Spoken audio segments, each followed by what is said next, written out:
Trained because we have to follow the law.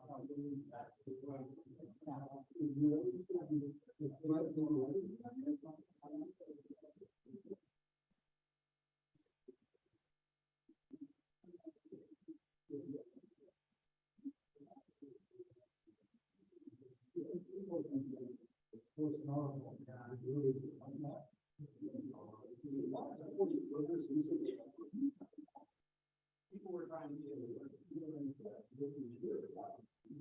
I apologize for the email as threatening. Well, there's no question about it. You know, if you don't have this, you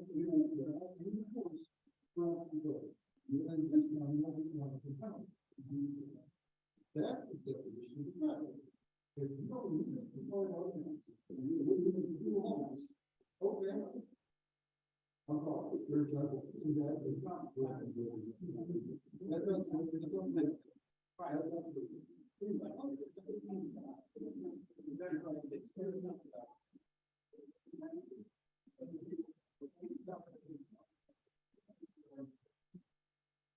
Do we want to go ahead and get started then? Where's the microphone? Microphone is.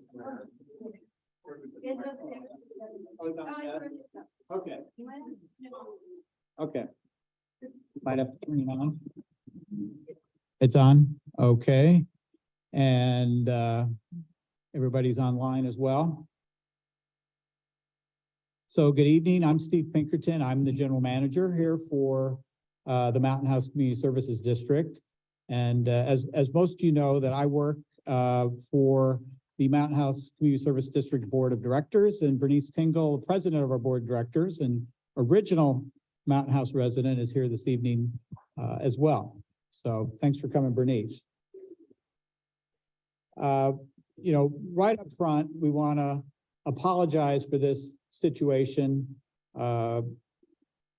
I was explained to a couple folks beforehand, one of the challenges for all of us who come to work in Mountain House, particularly those of us who've been doing this for almost 40 years, and I'll talk about this a little bit more in a second.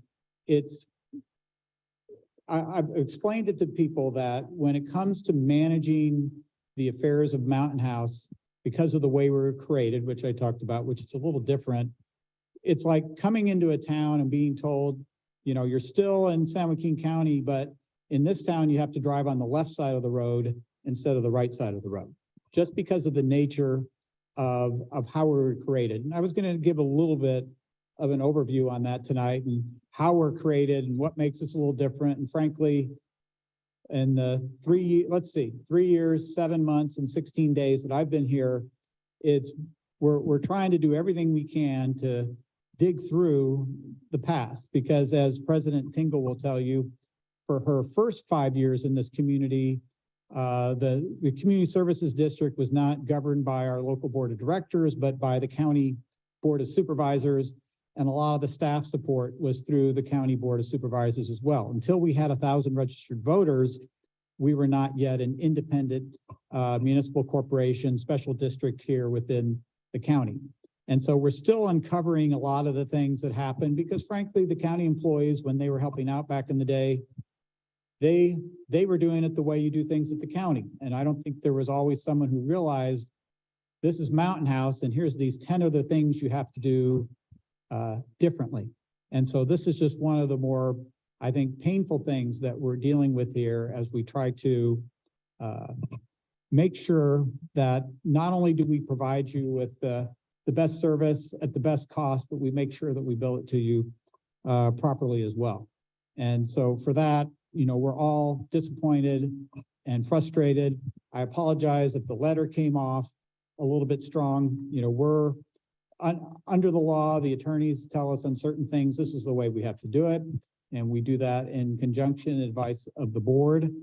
But in any case, the other thing to mention is I know some people were wanting to get more detailed information on their account. Our administrative services director oversees utilities. She will take everybody's name down, because we can't do it in a public meeting. If somebody wants their information, we can't just put it up on the screen for hundreds of people to see. But if you need additional information, Sarah's got a little sheet where she can take down your information and get that information to you right away. For a lot of our other public meetings and things that you're interested in, we've got a YouTube page called MHCSD Communications. And so a lot of the background information you can get in much more painstaking detail if you go to that page. And then the other thing, particularly when we're doing these community meetings, is that for the first round of questions, we want to make sure anybody has a question has the ability to ask the question, because sometimes what happens is we end up getting in a long dialogue with one person. The audio is not very good for the people online. So I'll be here as long as we need to for anyone who has questions who wants to talk. But for the initial round, we've got both here and in the back corner, we've got forms and pens. So if you have a question, you can just submit them, hand them to me, and then the people online also have the ability to ask questions. And so for that first round of questions, we wanted to have them all submitted so that we can make sure everybody's got an equal opportunity. Because I've done these meetings for a long time, and people a lot of times don't want to speak in a crowd or feel like sometimes they get intimidated as the process heats up. So everybody who wants to speak can speak, but first I want to go through a round where people have questions to please fill out the form so that everybody who's not as comfortable speaking gets a chance as well. So that's kind of our hope for this evening. And please bear with us. I think some of this background information may come in handy as well. And it's one of the few opportunities we have to talk to you about Mountain House in general. And as I said, I think we're a wonderful, but also very unique place, a lot of which has to do with how we were created. So why don't we, let's see, why don't you go ahead and share the screen and put the slides up on the screen. So we've got all these sheets. So anytime during the meeting, if you just feel like you've got a question, just grab a pen. And I decided, I learned at the last meeting why I always use pens. We did pencils last time, and we found that if somebody's trying to write a question on the lap with a pencil, they can't press very hard, so you end up not being able to see the question. So now I know for why the last 39 years I never had people use pencils before. Don't end the meeting. I'm going to cancel that. Oh, the mouse is doing strange things again. So just to give a little background as we get the slides up, back in the late 1980s, we had a developer who came up from Southern California. He had just developed a community called Coto de Caza in Orange County. I don't know if anybody's familiar with that, but he tied up about 6,000 acres of land in both Alameda County and San Joaquin County, right here, basically between what's now the Mountain House Parkway interchange. I think it used to be Patterson Pass, and the Altamont interchange. And the original concept for Mountain House was people were going to come off of 580, get off at the Altamont, and then they were going to have a grand entry coming up along what would have been the extension of Mountain House Creek in that direction. They discovered after a couple of years that it's virtually impossible to develop a town in two counties. Counties cannot cross, cities cannot cross county lines. In fact, if you ever go down to Thousand Oaks and Westlake Village, it's actually one development, but because it's on the LA Ventura border, they ended up having to put it in two different communities. And the other thing that happened at the time was the residents of Alameda County made it very clear that under no circumstances were they going to allow a community be built inside the Alameda County borders that was well outside an existing community. So over the original developers sold to another larger development company who purchased the Trimark name, which was the builders who began here.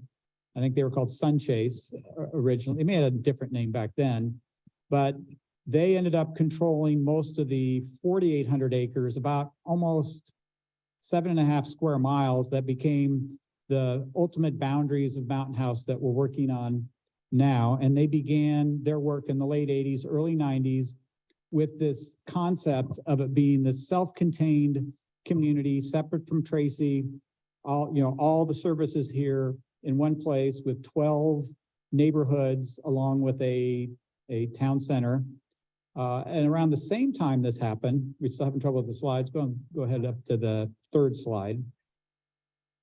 And this all goes back to being the big thing that happened back in 1991, 92 was in the old days, it was fairly straightforward. You come to the county, if you want to start a community, you cut a deal, you get a share of the property taxes from the county because the county is now not going to have the burden of that community. You're going to be your own self-sustained community. The county's happy to share their property tax with you to help fund the community. But in the early 90s, we had one of our typical recessions where you go from a huge state surplus to no money in the state budget, since the state budget's highly dependent on capital gains. And 3 years earlier, this thing called Prop 98 was passed, which guaranteed that school funding would be less impacted by the ups and downs of the state budget. And so the 1991 recession hit. We now had this new guaranteed amount of state money that had to go to schools, and the state's got a big budget hole. So like any smart state government, you say, who can we take money from? We don't have enough money for the schools, so let's take away all the county's money. So they took almost half the county's property tax, and they put it into this thing called it's a great state name, Educational Revenue Augmentation Fund, ERAF. It's called ERAF. And for those of us in government, it's definitely a four-letter word because it just gutted counties' ability to finance themselves, particularly counties like San Joaquin County that had really high rates of poverty, which meant they already had a lot of the county general fund going in to fund social services and things like that. So as Mountain House was being created, the county made it clear that if you want to build Mountain House, the developer has to front every penny, that the county is not going to assist in any way, shape, or form. This has to be totally self-sufficient. And by the way, we're not going to give you any of our property tax because the state just stole half our property tax and we're broke. So you've got to figure out how to do this without any help from us that every city up until 1992 always had support for. So it's kind of dictated a lot of what's happened since then. And so in the early 90s, they went through all their planning. The Board of Supervisors approved the general plan in 93. By the time I moved here to San Joaquin County in 94, they approved the environmental impact report. And then over time, they created this community services district to be responsible for all of, basically, we as the community services district were created to deal with all services except for the ones that you're not allowed to delegate from the county level.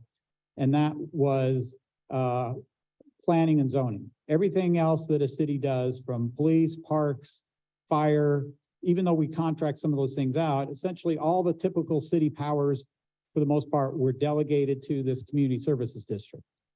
So they did that in 96, and not a great economy for real estate. And then they spent the next 5 years trying to figure out how to implement the financing plan and put all the plans together about how you would get from nothing to a community.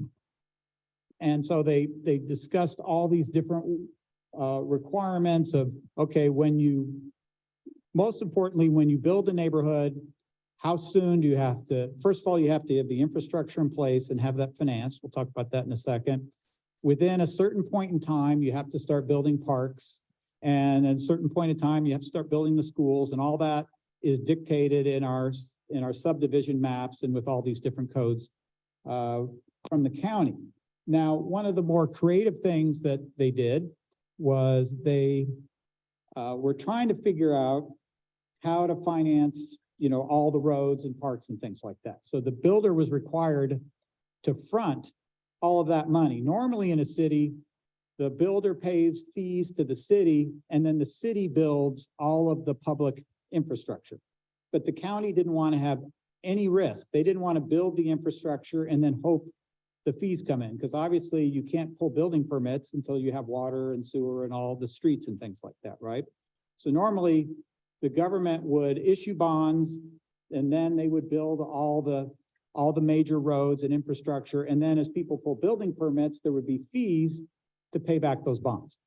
In Mountain House, the developer had to front 100% of that cost. And then as the fees come in, instead of those fees being given to the city to pay off bonds, they were paid back to the developer to pay down all of his debt.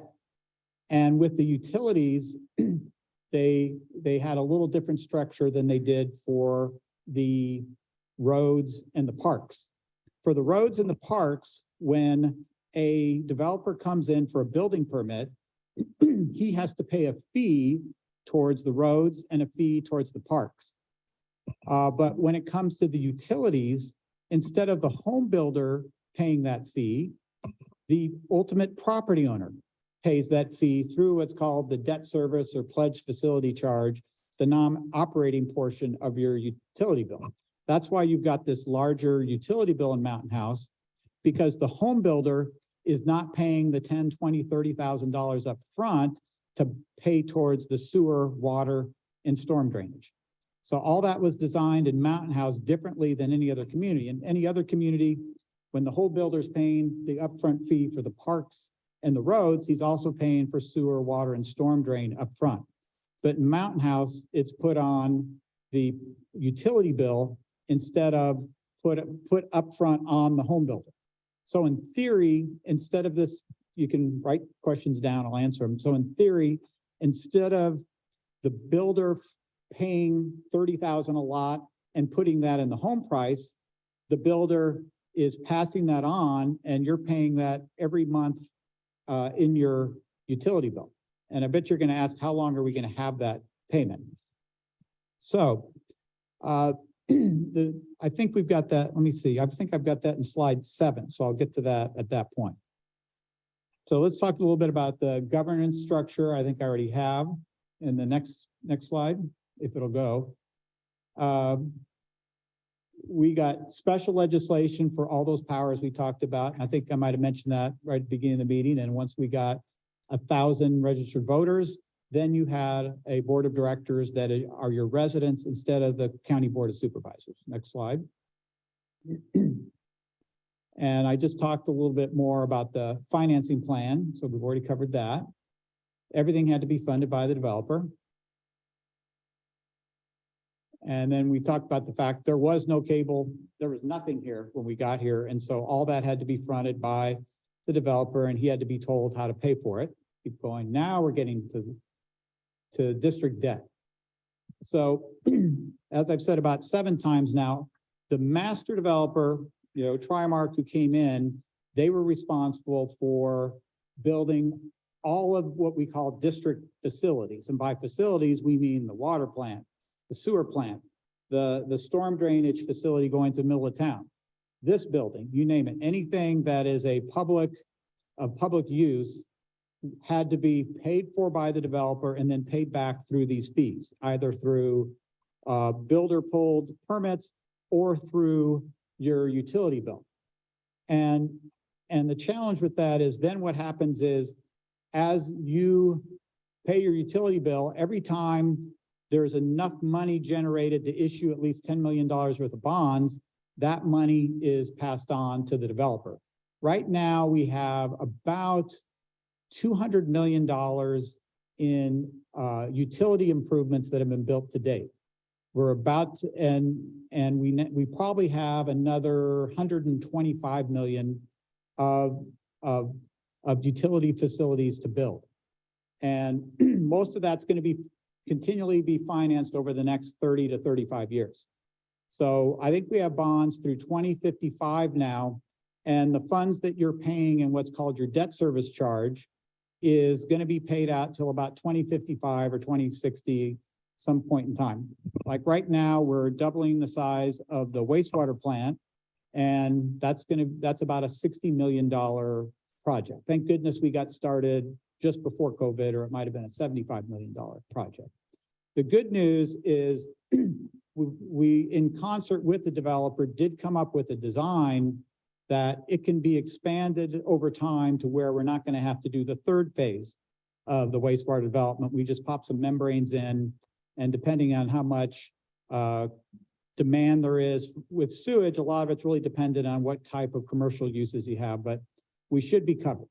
On water, we we have enough water for probably 1 or 2 more neighborhoods, but we're definitely going to need 1 more expansion at least of our water facility. And with today's challenges in the water world, which is a subject of a whole separate long presentation, because the state is trying to pretend like all of our water rights don't exist anymore, which is another long story. We may have some other emergency facilities and backup facilities we may have to put in for our water because the state keeps threatening things. And we've decided that, you know, if you don't have water, you can't flush your toilet, and that's when people really get upset. So we want to make sure that no matter what, we have a stable source of water, which we did have until the state decided they're now trying to change the rules on water. But I'm not going to show my bias. I'm going to shut up. I'm so frustrated with the water, I can't even tell you. When you're in the valley, you never get the attention as if you're in the Bay or in SoCal when it comes to water. But yeah, well, the Westland guys don't help us over here either. The guys over here along I-5 don't help us either. But yeah, I can tell you that when I worked in Long Beach, you know, 300 and 400 miles from Sacramento, our interests in Long Beach were much better represented than those of us 40 minutes away. And it's not for lack of trying. You've got some folks who've been, I've learned over the last 28, 29 years that some of our water attorneys in this county are very unpleasant people. And the reason for that is it's the only way we can protect our water. But that's a discussion for another day. Our third utility is our stormwater system, which is primarily our overflow, as you know, is Mountain House Creek, which you probably saw in some of these winter days was not a creek anymore. It is most of the time. And Mountain House Creek will have to is going to be continuing in the future phases all the way up to Old River. So the Mountain House Creek will be extended. They're working on it very soon to extend north of Byron, because we've got another 5,000 plus units going in north of Byron that need drainage as well. In addition, we have 2 basins as well. There's one at the corner of Central and Grant Line that takes care of most of the drainage on the west side of town. And then the east side, which goes, everything collects in the Central Parkway and ends up there. And then on the east side of town, everything collects in the De Anza, and then it goes into a drainage pond just north of Byron Highway, right next to the bridge that will some ways very soon be going somewhere. It's not, hopefully a year from now, it's not going to be the bridge to nowhere anymore, but it was a lot cheaper to build in 2007 than it would have been now. So we're happy for that. So we just wanted to give you a little background and understanding. And so on your utility bill, I think it's important to note that you have 2 components to your utility bill. One is your operations and maintenance side. So everything I just talked about is on the capital side of your utility bill because the builder did not pay the. Can you give me a minute, please? Okay. So I think people have been asking a lot of questions about these things, which is why I'm responsive. I've gotten lots of emails, so I'm trying to make sure everybody's questions are answered. So we've got the operations and maintenance side of our utility bill that, as you know here, is the daily operations versus the capital. So next slide. And every 5 years, we have to go through a public proceeding that you can look up detail on how the utility bill is charged. And then the PFC is what we call the debt service side of the utility bill. So go ahead to the PFC. And go one more slide beyond the PFC. Go ahead 2 slides. And so that debt service or pledge facility component, which was the name they came up with back in the day, if you're interested, it's in our code of ordinances. You just go onto our website and you go to municipal code, and it's in municipal code 1 dash, really it's mostly in section 3 of the code, and that's to pay for debt service. Okay, on to the next slide. And then that code, that is based on a formula that was designed way back at the beginning of time on what's called a per equivalent dwelling unit basis. And I'll explain that in a second. So each year, the way it was designed at the beginning is they set a rate back around 2002, 2003, and that can go up equivalent to the construction cost index each year. It's got a floor of 2%, but it has to go up at least equivalent to the construction cost index each year. And there's one for water, one for sewer, and one for storm. And so if you're a medium density home, that's 4644, 4013, and 1352. Now, if you're in a different zone, and I think that's on the next slide,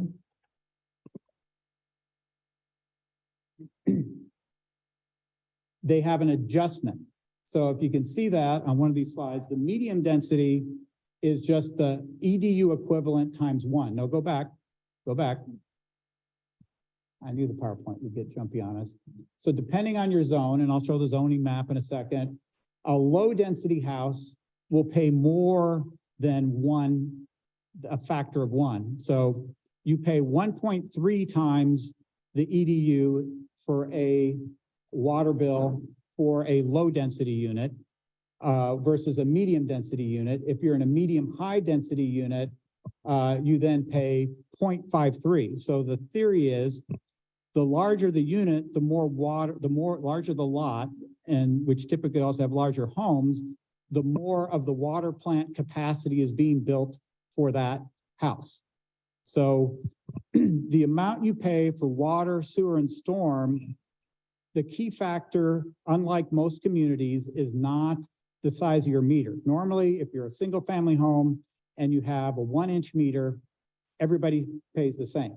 The way that Mountain House was designed in 2002 and is locked in for this debt service charge is it's based on essentially the zoning code that the zoning that you're in. Go ahead and go on to the next slide. So people are saying, what is density? Pardon? What is density? So density, so this is all for residential units. And so depending on your zone, which is what tells you your density, you have very low density, medium density, and medium high density when it comes to residential. Until a couple of years ago, virtually everything in town was either a low or medium density. But some of the newer homes you see on the very small lots with the private roads, those are medium high density, so on much smaller lots. And the zoning was established way back when they created the land use plan for Mountain House. So when it comes to our utility bill, unlike most communities, everything is dictated by which zone you're in. And each zone has different size lots and typically different size houses. Not exactly, but you can see that the RLs, which are in that yellowish color, there's a lot in Wickland, and then most of them back up to Great Valley Parkway, mostly around the schools, are medium density. And then particularly in the newer neighborhoods and right along Central Parkway, you've got your medium high density. Those originally were assumed to all be condominiums, but nowadays the builders don't like to build condos.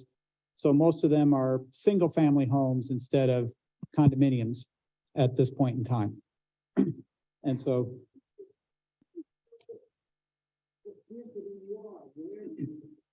if you pull up the assessor parcel file or anything like, the county has data showing what your zone is, and we should have a zoning map on there, but I think I want to put a better zoning map on.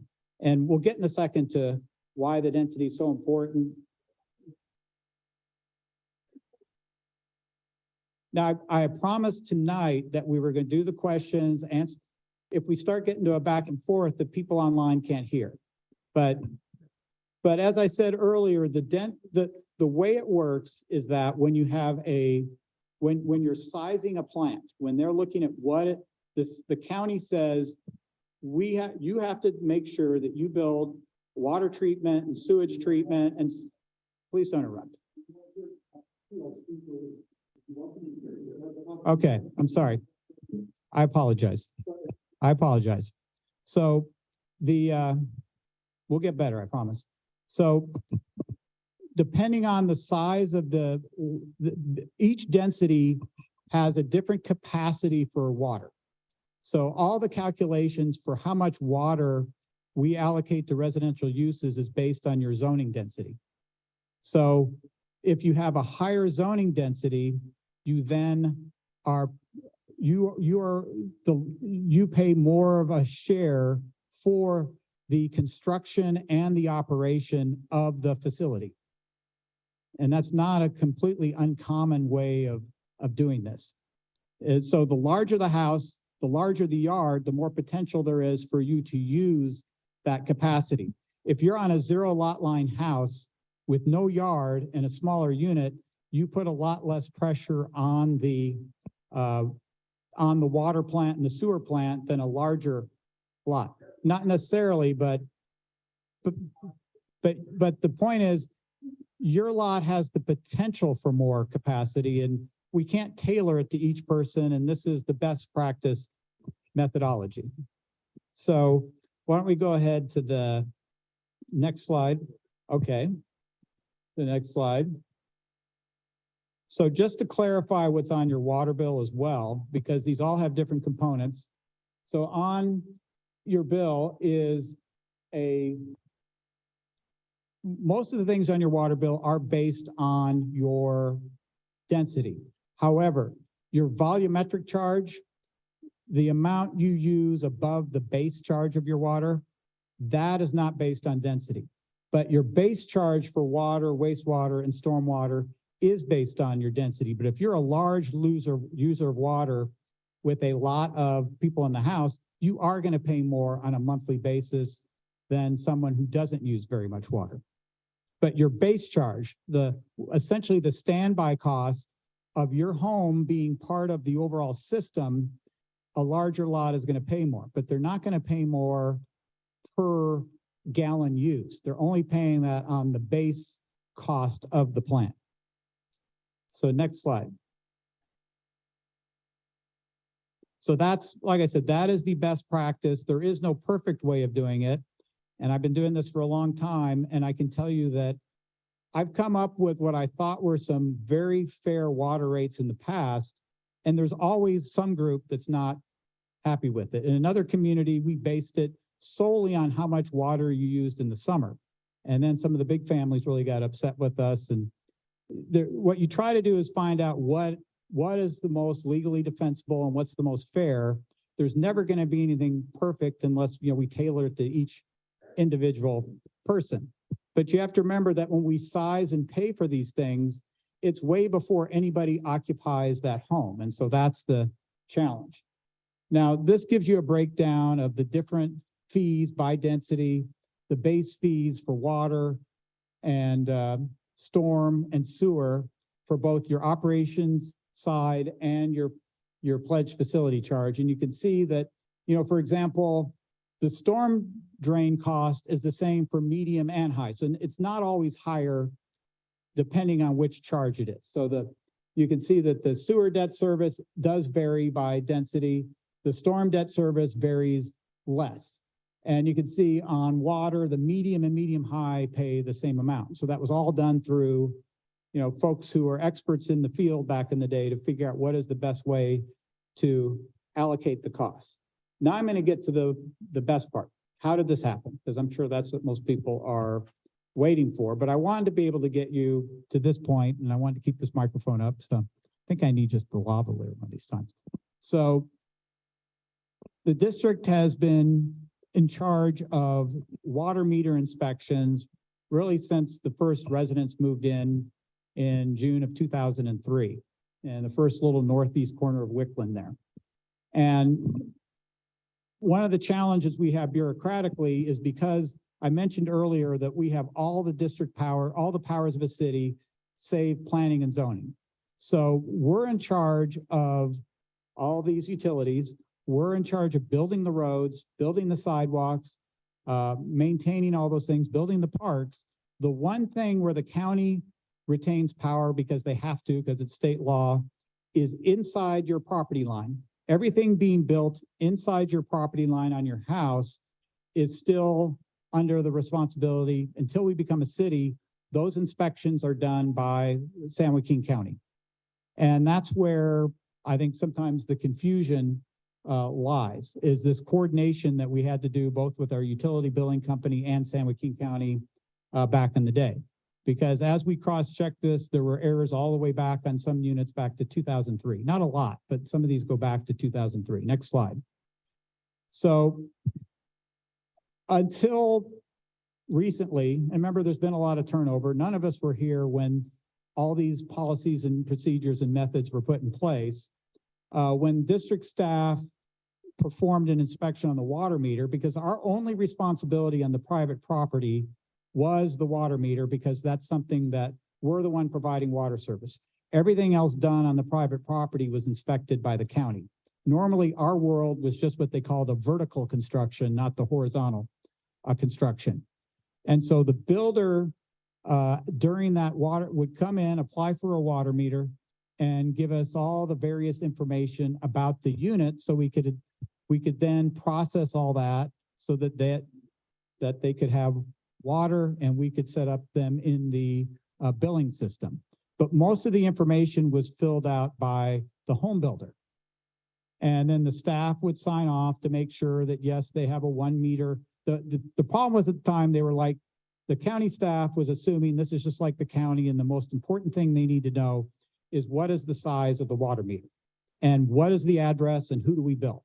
Those are the only things that normally the billing company worried about. They forgot it was Mountain House, and you drive on the left in Mountain House, everything got set up and everybody just lived happily ever after.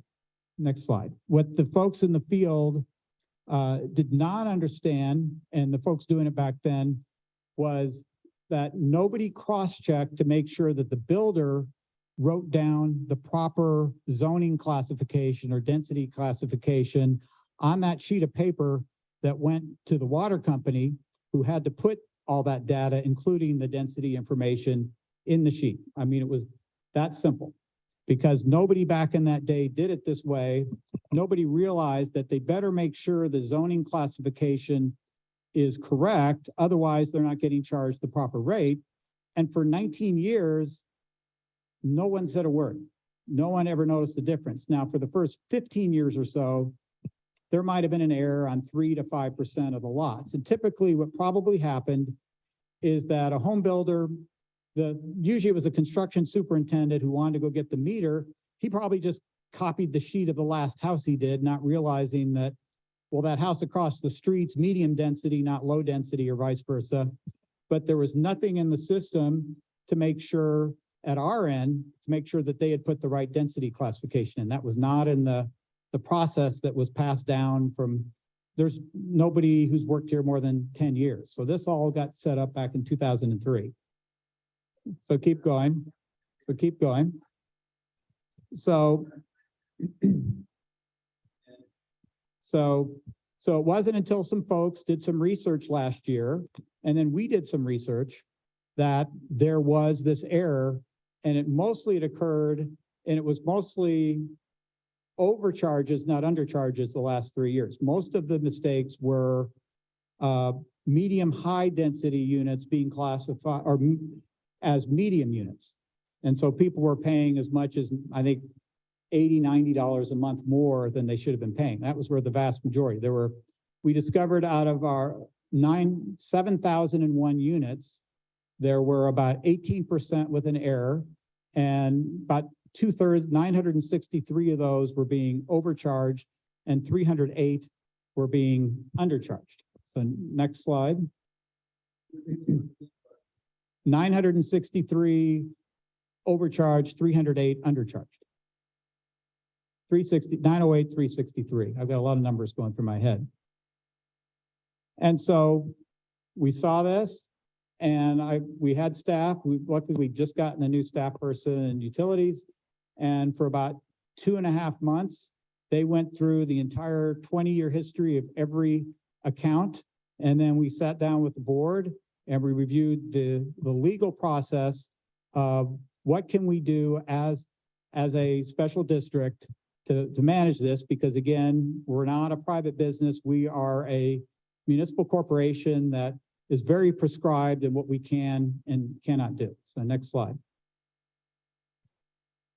So the first thing we did, of course, was we put in corrective action so this can't happen again. We're now cross-checking every single sheet when it comes in to make sure the construction superintendent did not make a mistake on the zoning classification. So there's a whole additional process written up now to make sure this doesn't happen again.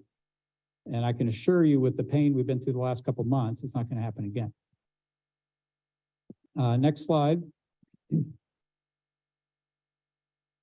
And in talking to our attorneys, for the overcharges, under the law, when you want to sue the government, you have to make a claim within 1 year of the action. And so each time someone has overpaid, for example, they have to make a claim by the law, within 1 year of the accrual. So under the law, for anybody who overpays, we're legally obligated to pay 1 year's worth of refunds. But the district decided that because the undercharges are 3 years, that we're allowed to recoup a claim. The overcharges the board decided to go ahead and elect to make 3 years worth of refunds available to those who've been overcharged, to make it consistent with the law of 3 years that you can recoup undercharges. And the challenge we have is, if we don't recoup the undercharges, that could be considered a gift to public funds at that point in time. So we're really obligated to make sure that these were fees for service. Everybody's supposed to be paying the same fees for service. And so for us, the most legal exposure would be to everyone else in town saying, well, what about the 5,000 accounts that have been paying their bill? Is it really fair for us not to recoup the charges from the 363 where there was an error, because they were receiving the exact same service that those other people did? And so I know we want to get into a big back and forth, but this was the policy on this. Pardon? Yes. Well, most of the mistakes on the overcharge have been in the last 3 years. And whereas most of the undercharges have been for a much longer period of time. The biggest mistake was the builders not understanding that the Langston project and the Briar Square project, there were split zones in some of those neighborhoods where some of the houses were medium, and then there were smaller lots that were medium high. And so there were about almost 600 mistakes made out of all the overcharges. The vast majorities of those were done the last 3 years in these high density locations.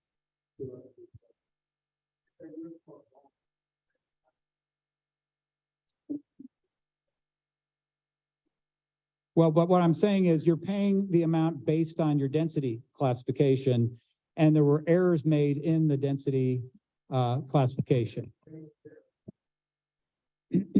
Those errors are our responsibility. And again, because I completely understand your logic on this, but from a legal standpoint, we could be sued for gift of public funds. Under the law, we have up to 3 years to recover charges. And if we don't, we could have other people suing us saying, how come I paid this amount and other people did not?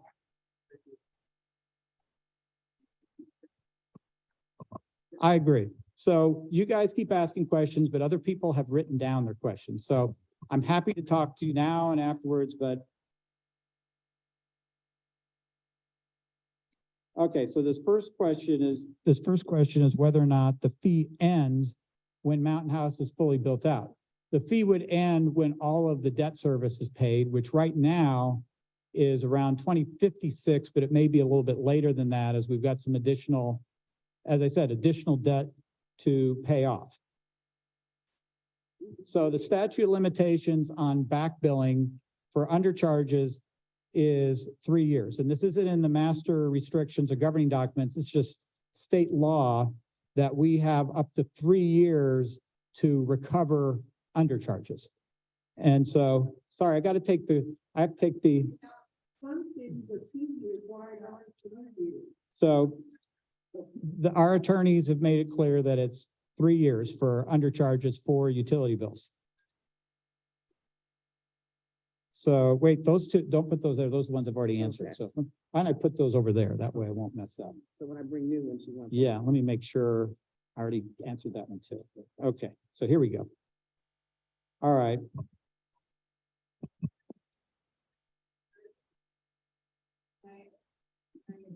No, I'm sorry, if that. Okay. Yes.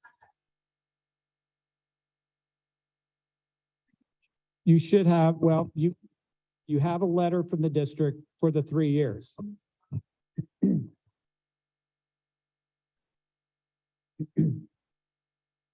Well, 3 years is what they've told us. We could make that request. Right. Okay, okay. So they're asking why are you penalizing the residents and not the developer? Well, it's really our responsibility at the end of the day to recover the dollars. We didn't check the developer's work. We should have been the one checking the work. And they really don't have any liability for this. Right. That's right. That is correct. And the challenge we have is, do we pay for our mistake by not charging you, and if we don't charge you, we may pay more, which hurts all the taxpayers if we get sued for not charging for those 3 years. That's the challenge we have. And so it's bad either way. What's that? Everything, the overpayments have all gone towards reducing the debt. So amortizations or interest, no, there's not being proposed any interest. And as you know, interest until very recently has been very low. It's been very low interest. Again, we're not charging the home builder because it's ultimately our responsibility, not the home builder's responsibility. So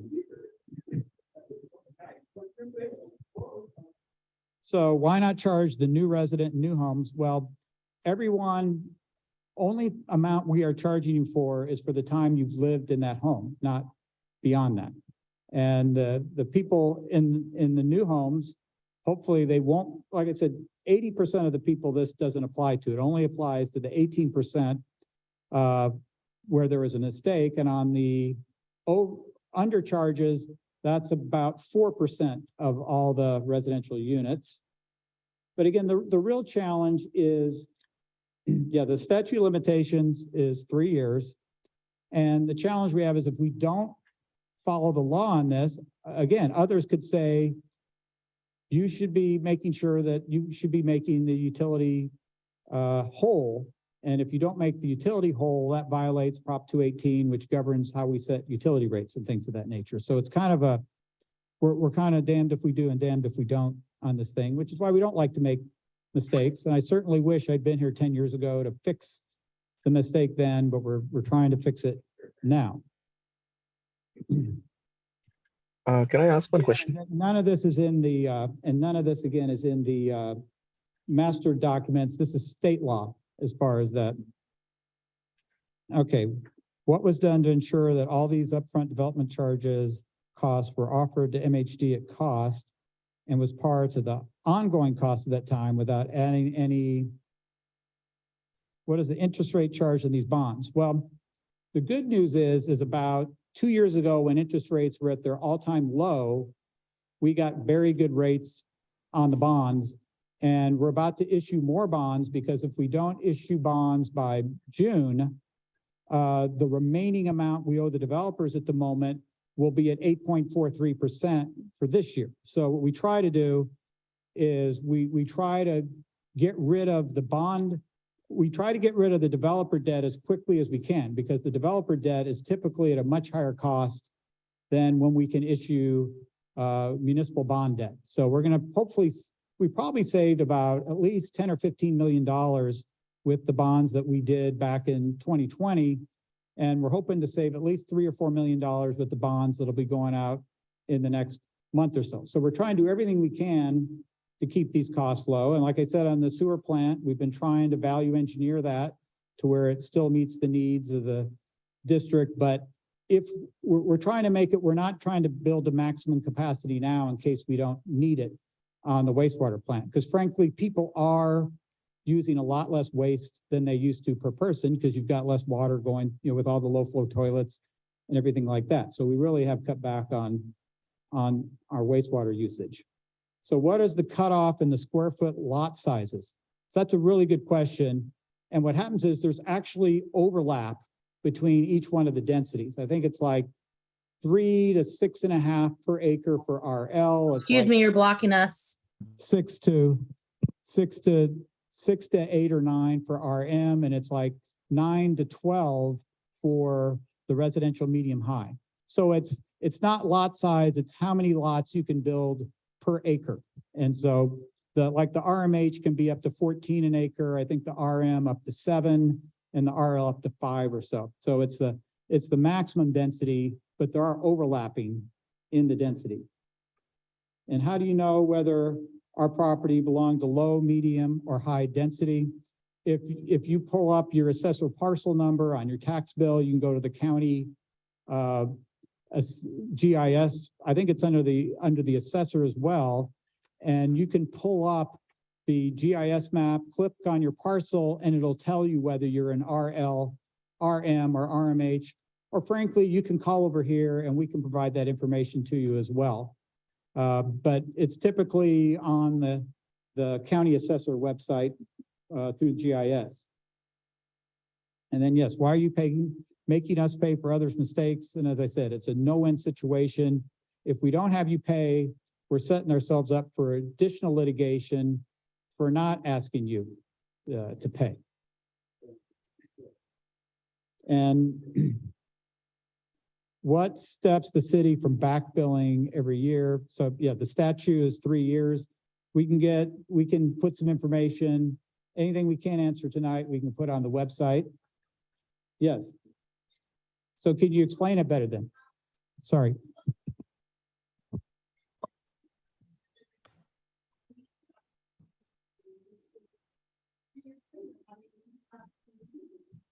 Well, we've put better steps in place. That's the best we can tell you is we're not. Could you perfect, repeat the question being asked for us So on the- Zoom, please? So the question is, what prevents us from back billing you again next year or the year after? I apologize. I should have repeated the question. And it's on me to make sure that doesn't happen. I'm the general manager. The buck stops here. We are going to, pardon? Well, what stops it is that we're now cross-checking every single piece of data that comes in now. It shouldn't happen again. It should not happen again. It could happen. And as I'm not making excuses, but I can tell you as one who's worked in 7 other agencies, is that So it stops you and think, oh, it shouldn't happen. Well, you're absolutely right. It shouldn't have fucking happened in the first place. it shouldn't have, but it happened.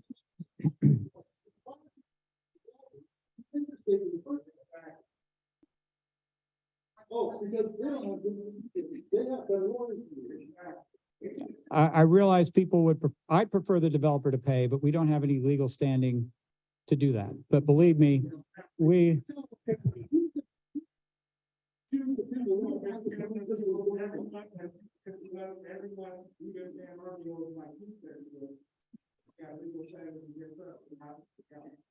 believe me, there's plenty we do with the developers as well. They're paying a lot more to pay for the amenities of Mountain House than they did in the past, believe me. And it's a real challenge because with where construction costs have gone, our new parks are going to cost 5 times as much as they were projected 20 years ago. So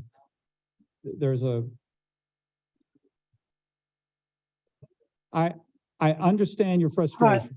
From the first day I came here, I don't think a day has gone by where I haven't had a discussion about these, utility bills. And so I'm just as frustrated as you are that we have to come back and have this conversation, just like last summer.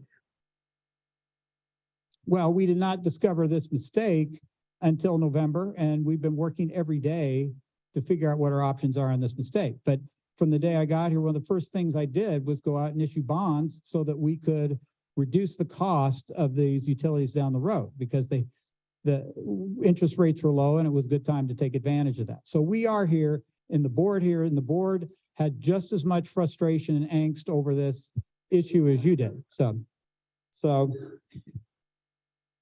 the next question is, does this mean our bill is going to go up by $30? I think the bills have already been, the bills have already been updated at this point in time. And, you know, it's part of the challenge too, when, you know, pardon? What gives you the right to put a lien on our homes for our mistake? Well, anytime someone is late with the utility bill, we have the ability to put the lien on the property. Right.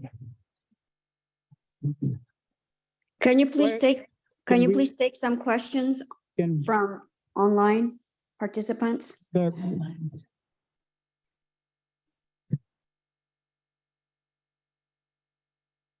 Mhm. Right.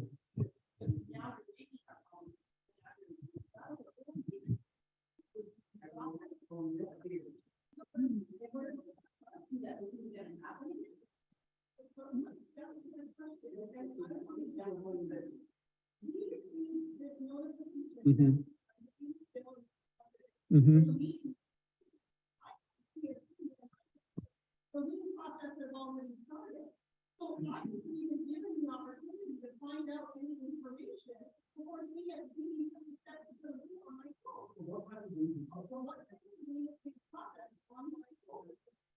Sarah, have we processed the lien yet? No. No.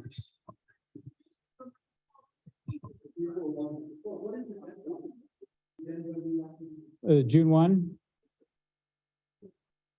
Right.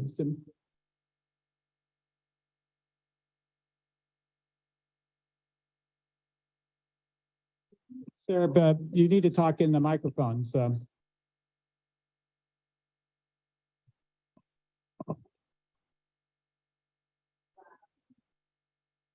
And explain what type of lien it is too. Okay.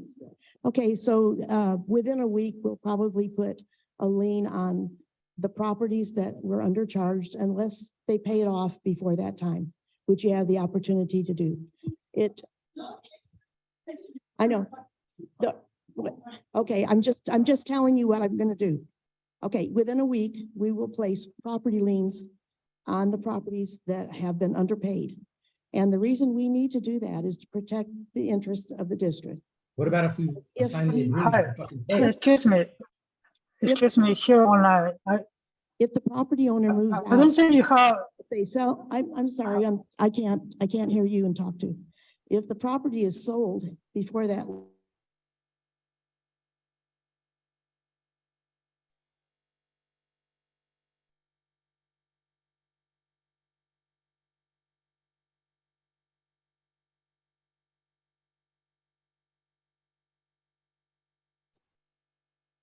Folks on Zoom can't hear you guys.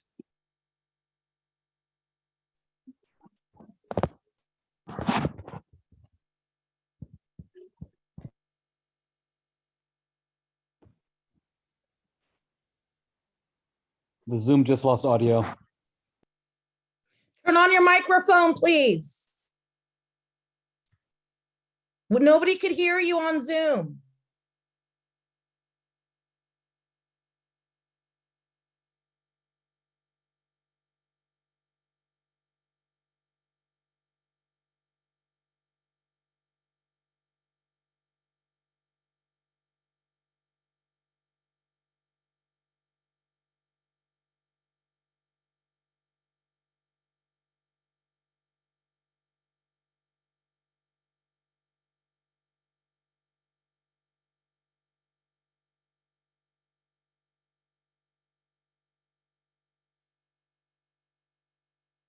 It sounds like they turned off the speakers in the room so they can't hear us.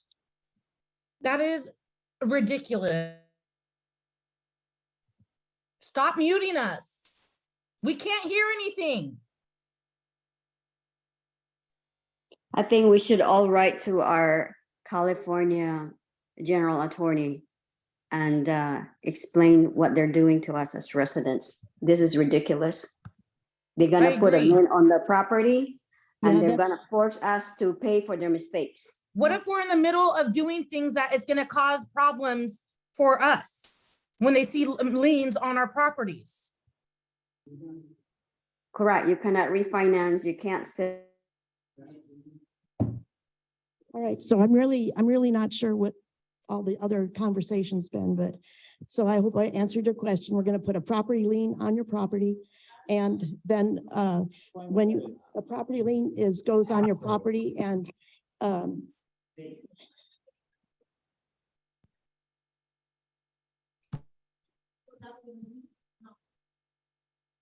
no, you can by June 1, if you want to have a payment plan, you can tell the district that until.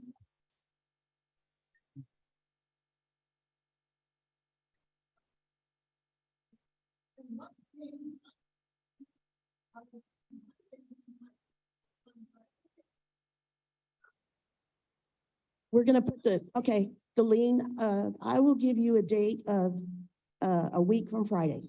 If you bring the money in before a week from Friday, if you bring it in before that date, the lien, yeah, Excuse me, at 5. Who is that talking? Hello, can anyone hear me? Yes. Yeah. Okay, I'm gonna just tell you as a property manager in Mountain House, this is crazy because we've had multiple tenants live in multiple homes. And now you're going to either penalize the owner and make him pay what they didn't charge. And I have houses with 2 or 3 tenants who've been there and the owner's bill's $1,800. And how do I go back to a tenant who moved out 2 years ago and say, oh, by the way, you owe money? That's not going to happen. Equally on the other side, I have a couple of homes where they're getting $1,800 credit and we have a new resident in that property. That new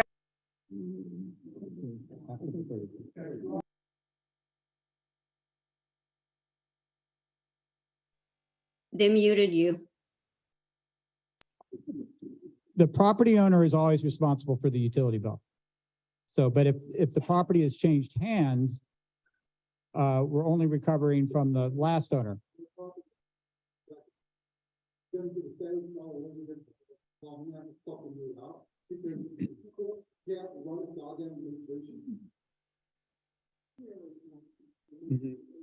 know, dude, I have 2 people dying.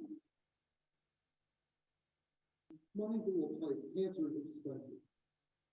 And you're telling me that you feel completely right and fair, saying somebody fucked up 20 years ago, and I'm $1,000 in debt because you can't run an administration, you can't run a calculator. Well, what we've asked is that, I can run a calculator. what we've asked is that you can pay over 36 months. You don't have to pay it right up front. So after they get my property, or they're gonna get a lien, and lose your mind in an eviction. It won't matter whether you're there or someone else, it's her bill, not your bill. So, but again, we need to one question at a time because I want people online to be able to hear as well. And we do have a couple more. Sure. So what is the price of putting a lien on the home? What is the price? I think, well, if someone sells the property, we're not able to recover the debt. That's all. You're right. It's not. It's not.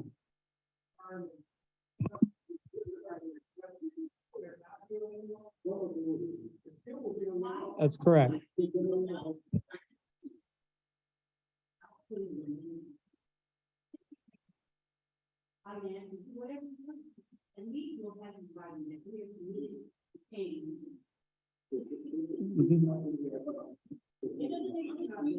I think that's a fair it's a fair point.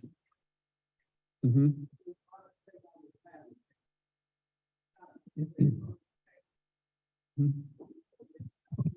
Can you take questions online, please?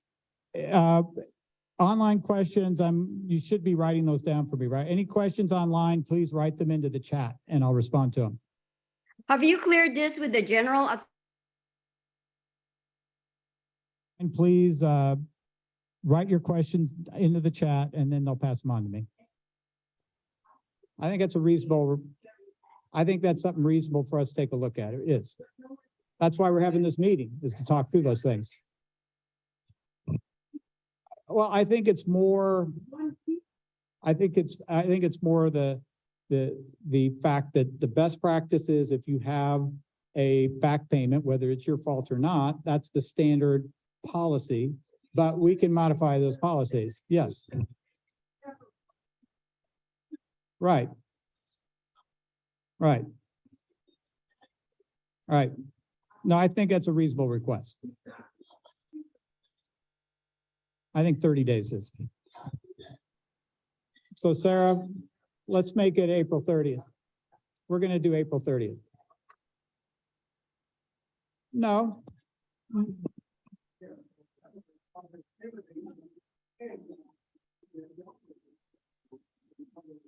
I don't think anybody here meant to intimidate. We're just there. I think you are intimidating the homeowners by. I understand. One at a time. One at a time, please. What was your question again? Hold on, hold on.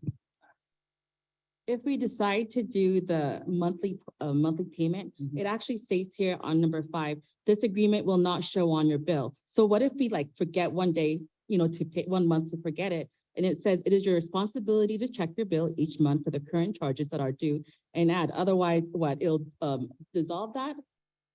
So if we it's not going to be on the bill. What if you forget? Because stuff happens, life happens, right?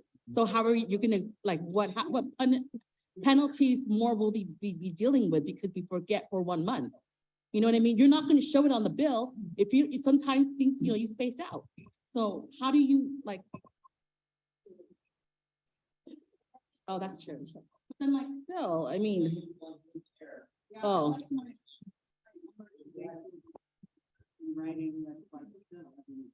Is that something we can do, Sarah? I think we can do that. All right, let me see what other questions we have. So the lien issue and the payment issue we will resolve. Can the overcharges made for 20 years be adjusted toward debt?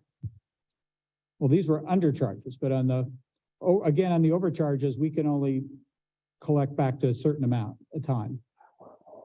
Correct.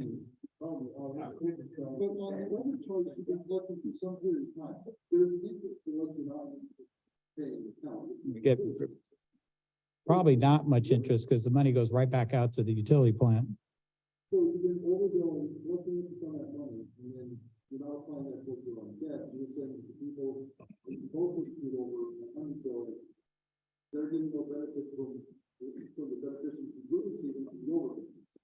Again, the benefit is it's any overcharges that came in, and again, the vast majority of the overcharges are just the last 3 years.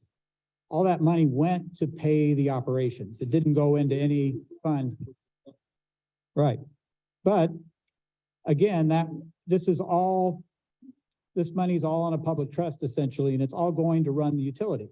And the rates, every dollar goes back into investing in the utility. It doesn't go anywhere else. Nothing gets swept out of the utility fund. It all stays in there. So any overcharge, and in fact, we probably over the first 14 years, the undercharges exceeded the overcharges until the last 3 years. So we're collecting less, not more, up until the last 3 years. So I think it pretty much balanced out for the last 3 years. What about people who moved away that used the utilities during that time period? There's really no way we can go after, it would cost more to go after those people than it would to collect the dollars for the most part.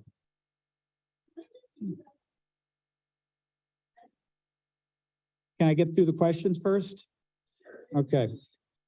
All right, go ahead.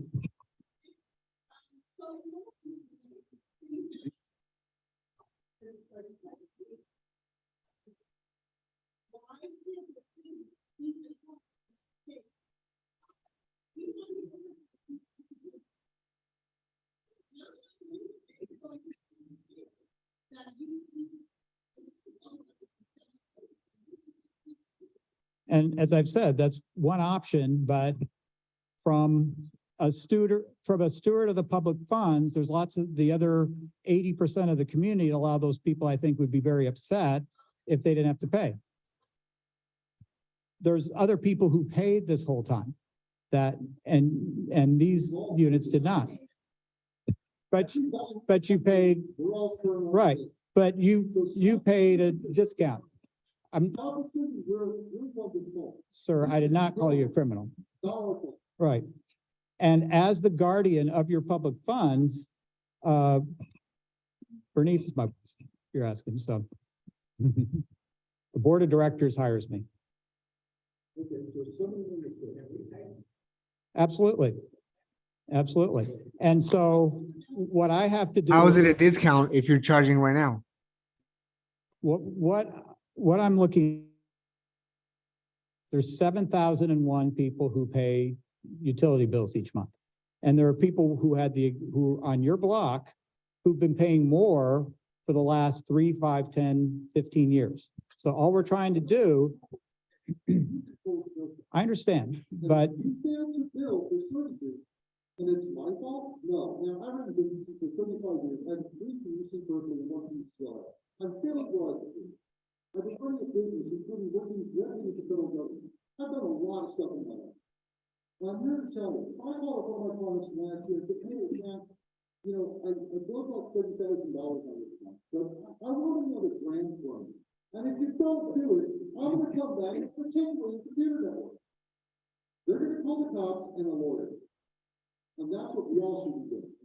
I understand, but I feel like my hands are partially tied because if there's money due, that's my obligation because Said, we're gonna make the houses illegal and putting me at risk of eviction for something I have no ability to control. You're putting a person who's got a terminal illness, a person who's undertaken supervision, and an elderly woman, at immediate risk of eviction, because believe me, the minute my landlord loses, she's gonna lose her little Japanese mind. And she's gonna come out to my house and scream at me, which is always so much fun. I'm gonna have to explain to her, oh, no, I didn't pay my bill. And she's gonna call me a liar, and I'm gonna get an eviction notice.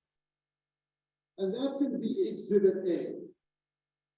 you can call me at 831-5656 and I can explain it. You, I will happily send you the document. 831-5656. But right now, I'll just leave everybody in the room. I'll be taking mandatory of the one during the contract. I will apply this. For my first dog, is my mother's dog, is my son's dog. He was no parent. And I'll go there, we go to the phone. And you know, that's what we call, I'm not going to do today.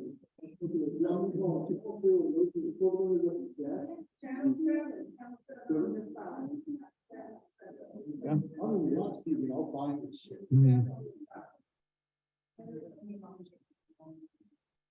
As I said, the challenge we have is that if there's money undercharges, the law really compels us to go back 3 years, so.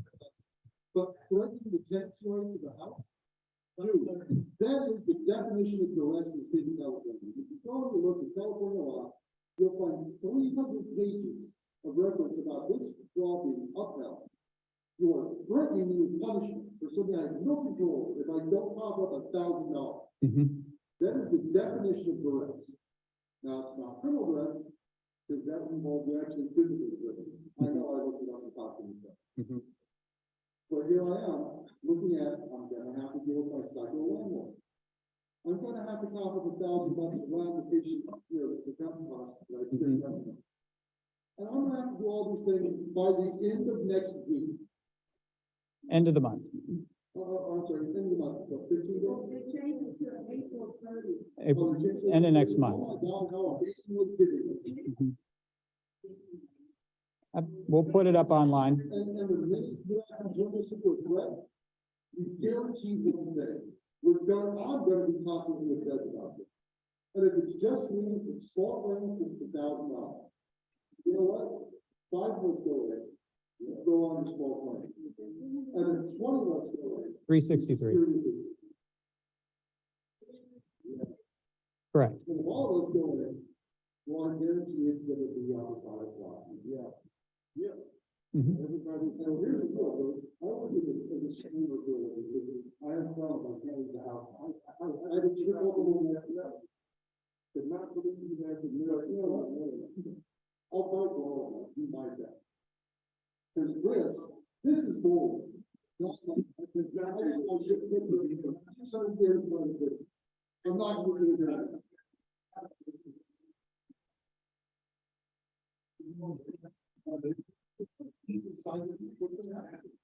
Excuse me, I could, as I said, I can understand the frustration. I've been here probably long as anyone. By the chart, I'm in low density, which I'm in the high area, but that's not the point. The point is, the point is that it's important. This has never happened before, so it's a new process. One of the things that I think that forums like this is to get your feedback, not only to give you an understanding of how things happen, but get your feedback and maybe come up with a different resolution or what have you. But it's important to document it and us know your major concerns. And I don't think that we're locked in. We can somewhat go back to the drawing board to see what's going. And I say we is taking ownership for it. But one thing about suing, and I can understand the frustration, because I work on a budget and my budget is set to low. So I can feel your frustration, okay? I feel that. I'm a single person living here, but that's not the point.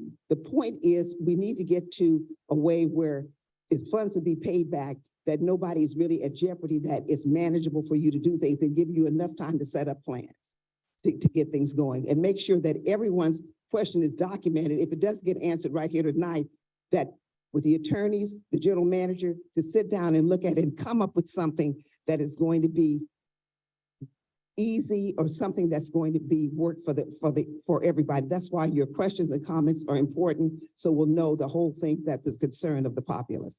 But one thing about, I see your hands and he'll probably answer the questions, but 1, 2, and 3. Okay, but see, I lost my train of thought. So you answer that question. Yes. Can you please give a mic to the people asking questions in the audience? Oh, got you.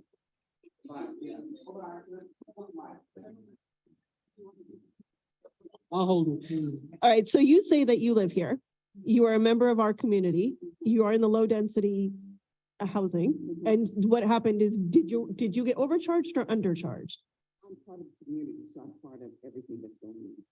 That doesn't answer my question. So either way, I won't even bother you for the answer. I appreciate that. However, if someone made a mistake on your bill, who's going to fix it? So if you go to the store, if I walk into Macy's today and I say, I'm buying this shirt for $22, but it says it's on sale for $19 and they charge me the wrong price, who's going to fix it? It's Macy's problem. Macy's has to fix it. In this scenario, Mountain House CSD is Macy's. You need to fix the problem. I understand what you're saying, and that does make a lot of sense. However, what I was going to say, the train came back. When you talk about suing and what have you, at the end of the day, if there's any deficiency in the funds, who do you think is going to pay you back? We're going to pay our own selves back. So it's like you're taking it from one pot and putting it to the other. That's why you need a good resolution, because no matter how it goes, we, the collective we, are going to pay for it. I think the point is she has paid the maximum amount for the last 20 years. And so, as have a lot of other people. So, right. I totally understand your frustration. We're gonna talk some more about the liens. The challenge we have as the guardians of the public trust is the threats that we feel, again, are from those who said, I've been paying the maximum amount for 20 years. You have the ability to get 3 years back from those who, through no fault of their own, did not pay that amount. And so we just have to figure out a way where we're not putting ourselves at higher liability. Because as President Tingle said, we're all residents of this community. We all share in this together. So all we're trying to come up with is a way that's fair and equitable for everyone in the community. So I think the young lady in the back, I'll bring the microphone back at the next question, been patiently waiting. Okay. Two questions that I have. First off, I wish that we walked into this knowing that there was an option that we're all coming to the table together to find a resolution instead of feeling like we're strong-armed. And I'm sure I'm not the only one here who feels like we're being strong-armed. You know, coming out here and bringing our children, deciding to raise our families out here, the last thing we thought after being a resident here since 2009, this would be the last thing on the table we'd have to deal with, number one. Number two, if there's questions that you're getting answers directly from your lawyers, why aren't the lawyers present here tonight?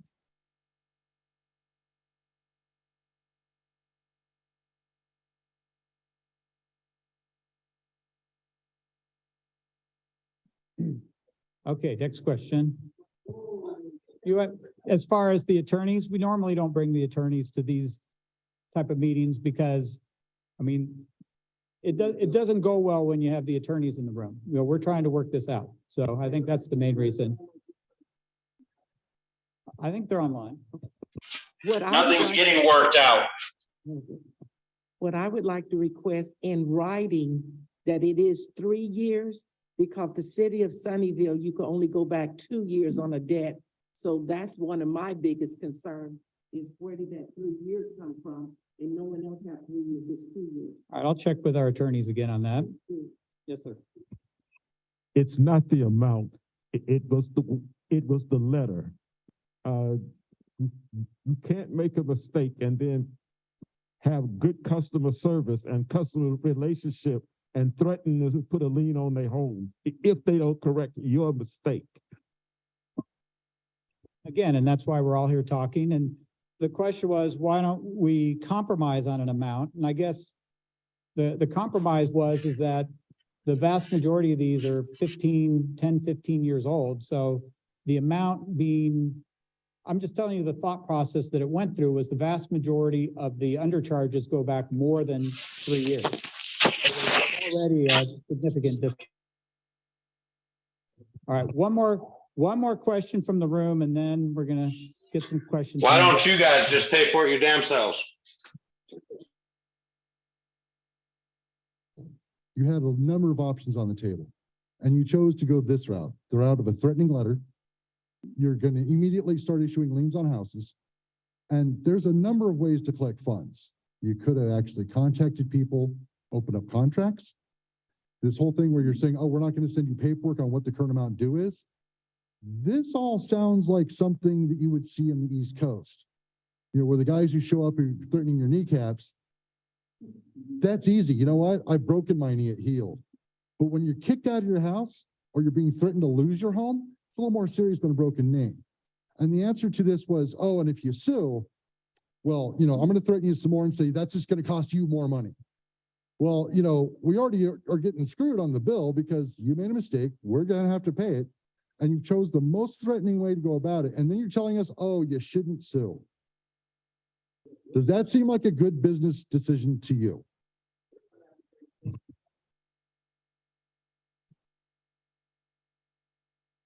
Well, and I think this, and again, we're all in this together. That's why we're having this dialogue. And again, as I said at 6:59, I apologize if the letter came off that way. I really do. It was not meant to come off in that form, but clearly we dropped the ball there. There's no question. That's the last thing we wanted people to feel. Because yes, you continually drop the ball. Part of the table.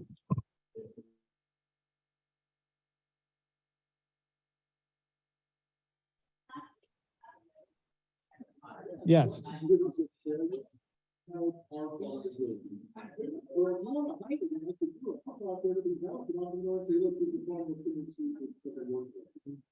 But I'm sorry, that's the planning. So I think one person asked here about gifts, and that is part of the challenge out there. And is, in theory, it could be construed as a gift of public funds if we forgive funds that can be recovered. That's part of the risk and the challenges and the things that we have to weigh on these things. But It's again, not forgiving debt. It's owning to your own.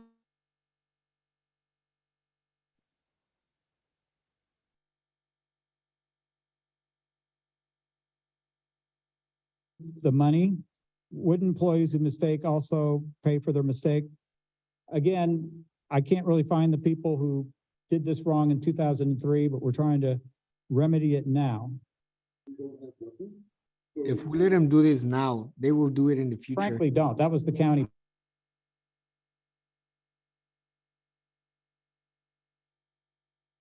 The board, I think, makes like $100. So there's not, this is not a lucrative before taxes. So. Well, I can tell you, Shay, or So you only make $100 before taxes?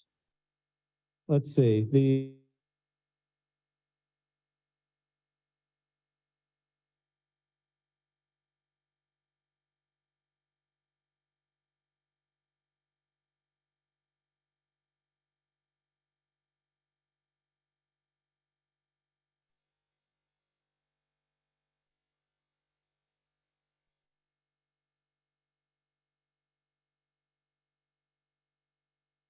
Would someone please stop disconnecting the audio? for those who agree to pay, can you not avoid the lien on the home? Yeah, we can certainly talk about that. Did you get more questions from other people online? Okay, we've got some online now as well. What happens if we didn't receive a letter or postcard? Then this doesn't apply to you. Again, it's 1,271 out of the 7,001 accounts that were active back in November. And I can tell you, we looked at it more times than I can count. But we can never guarantee on 7,001 accounts, but Sarah can tell you there were a lot of eyes on to make sure that those numbers were correct. Okay, assume the owner doesn't deem to pay, that the amount is arbitrary based on the justification given. But why the rule doesn't apply, which limit back billing to only 3 months? I don't know any 3-month back billing. If I agree to a payment plan, will I still get a lien? Again, I think that's something we need to discuss.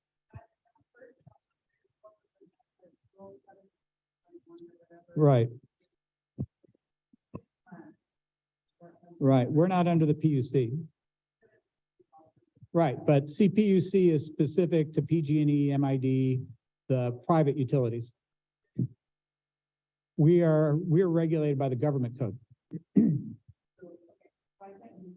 Okay, okay. No, we'll look at all this. That's why we're having the meeting, is to have the discussion. No, April 30th. April 30th. You know, that's what I was hopefully getting to. Since there's so many questions, there are people online and there's so many questions. So and I'm gonna ask, would it be possible for the staff to publish all the questions and give the narrative of the answers, so everyone that is not here would have it, so everyone's getting the same information? So if the narrative, thank you. So all your questions, that's why it's important to state the questions, then everyone reaps the benefit of the answer.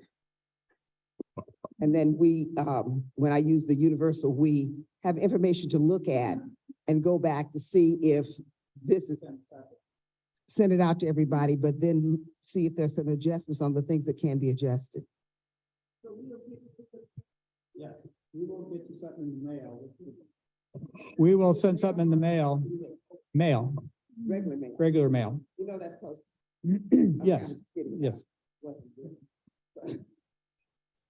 Are there any more questions in the chat? Are there any other new questions Any other new questions in the chat?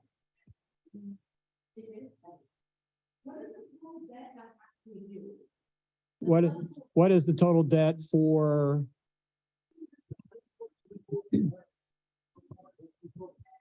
Right now, the total debt. What is the total charge due from the 363 units? Do you have that number handy? I think it's around between 300,000 and 400,000, correct? Right.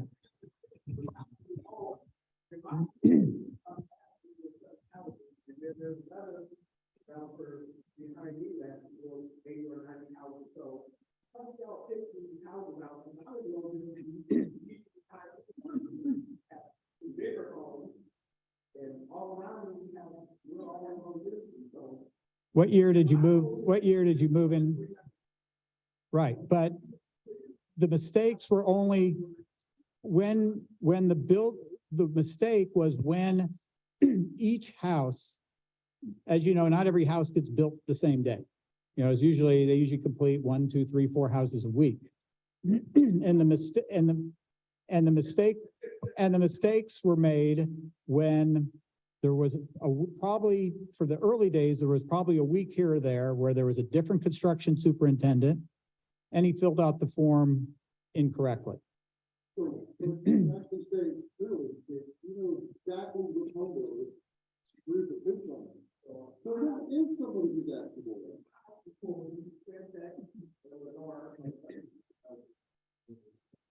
Right. Right.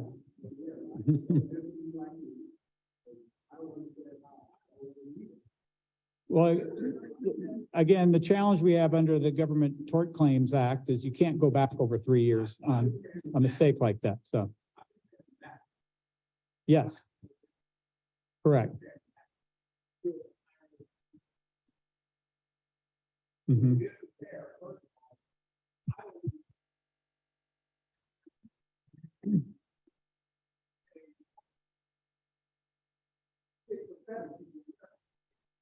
Right, but again, the way the rates work is the volumetric rate, the amount you actually consume above a baseline, that has nothing to do with your density. All the rest of your bill does, but the amount of water you consume is just based on the amount of water that you consume. Right, because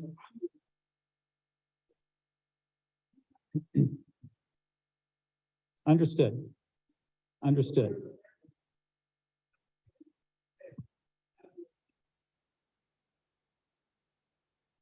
Well, but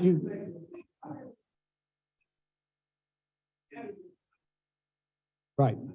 And again, I understand the principle of the thing. I understand the frustration and I understand the frustration, but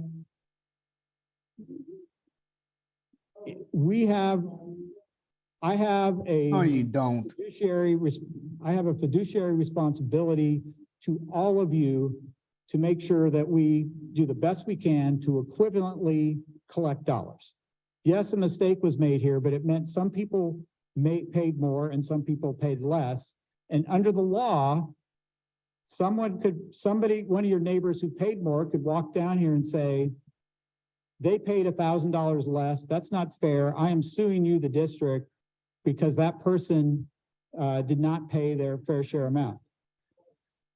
And so. When it started, the first contact with her having to follow, I'm sorry, that's the right thing.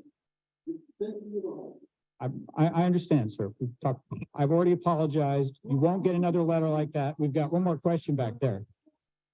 Right. And that's why we're having the public meeting, so. Didn't I already read it? What was it? You have to give me at least halfway. No, I did see that one, and I think I mentioned, no, I said, I was probably too quick on that one. I said the problem with the halfway is that we would still be subject to the same criticism. We would be subject to the same criticism from others saying, how come you're not making them pay what we pay? But we certainly have the ability to do that. We just have more risk from someone saying that's not fair. Couple points. So if you, hold on, so if you guys have, like you're saying very clearly that you are afraid of getting sued by the people who were overpaid because they would be upset that we underpaid, why not, as a district, because you have this ability to waive the undercharges and make it a condition that if you've overpaid and you are getting a refund, you cannot sue Mountain House. Why not put that in there so that everybody's covered, so that the residents that have lived here since 2012 or before are not getting screwed over by a mistake that was made? Because this is not fair for all of us. We all came in here thinking this is a done deal, and over an hour and a half of conversation later, we're now finding out that things are still going back to the drawing board, except we have arbitrary dates that are moving around. The date of our leave went from March 31st to April 30th. Is next week, is it going to move if you guys make a different decision? And if it does, how are we going to know that decision? Well, I can tell you that we have a very unique situation here. There is most of what we try to do in government is try to follow best practices. And this is not really a simple answer. And so frankly, our first reaction, by the way the bill came across where it shouldn't, is that we have a fiduciary responsibility to make sure we collect the money that's due, because you have 6,000 plus other people who did pay their bills in line. So it was probably what came across as an overreaction, because we do have a responsibility to make sure that we collect everything, because if we don't, it's an issue. I don't think you're being upfront. One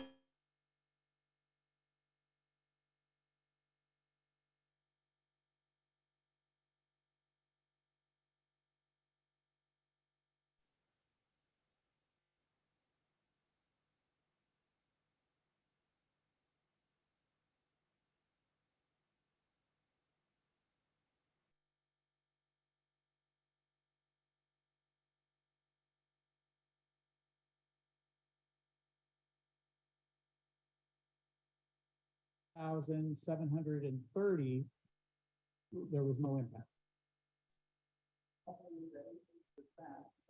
That the 953 and the 308, of which this is it's not by bill. These mistakes were made when somebody individually brought in a water meter on one block, one with Madison and all those other things. It impacted every neighborhood, and frankly, most of the overcharges are in Pension Court.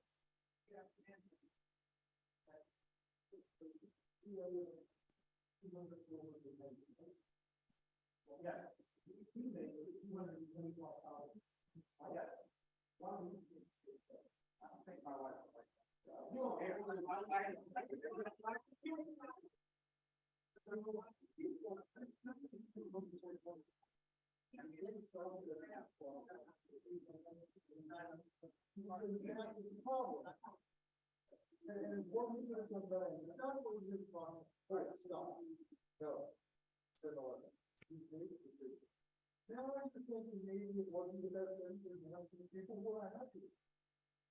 So, and we make a decision that we take legal action. Well, we're not fully responsible, but you make the decision. Yeah. So you are fully. Yeah. So admitting you made it absolute, because dog politics. It's probably the first thing people will do. So start from the fact that this is an administration mistake. This is a failure to do the job. I'm not saying it's your failure, I understand the whole crew of people who do that. But it's 20 years ago. Now you have 363 people. For government, we're fixing 20 years of failure. Well, hold it. If you hire me, I'll find a solution. It doesn't screw 363 people. Why is the difference? I'm good at my job. Now, the difference here, you say, oh, we don't have a choice. You absolutely have a choice. The fact that you said we can go back and negotiate this out, so you have a choice. Tell us that one, tell us what you project, and you can come up with a contract with people that didn't include a little property unless they fail to meet contract terms. This is absolutely feasible. And if you can't find an attorney to do this, find any other way, any school in California, they could write contract for you to stop hard. But the decision to come up and say, look, there's 360 tenants, 360 homes in that list. Their trend rate might get this up or not, okay? But they don't have to refinance their home. And in my case, I can explain the Gavin plan on his spot rate. I do not evict me. I have a cancer patient up here. There's so many options you can go for.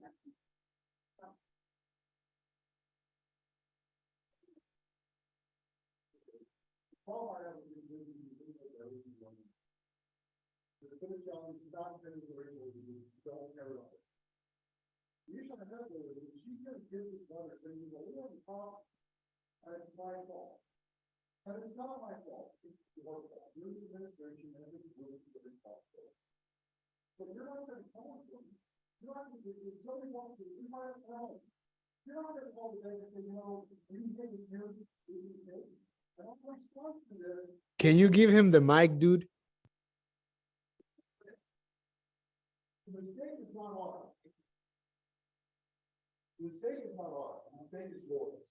And yet, we're the ones paying for it. I had a landlord who said, lose my mind for this house. His mic's off.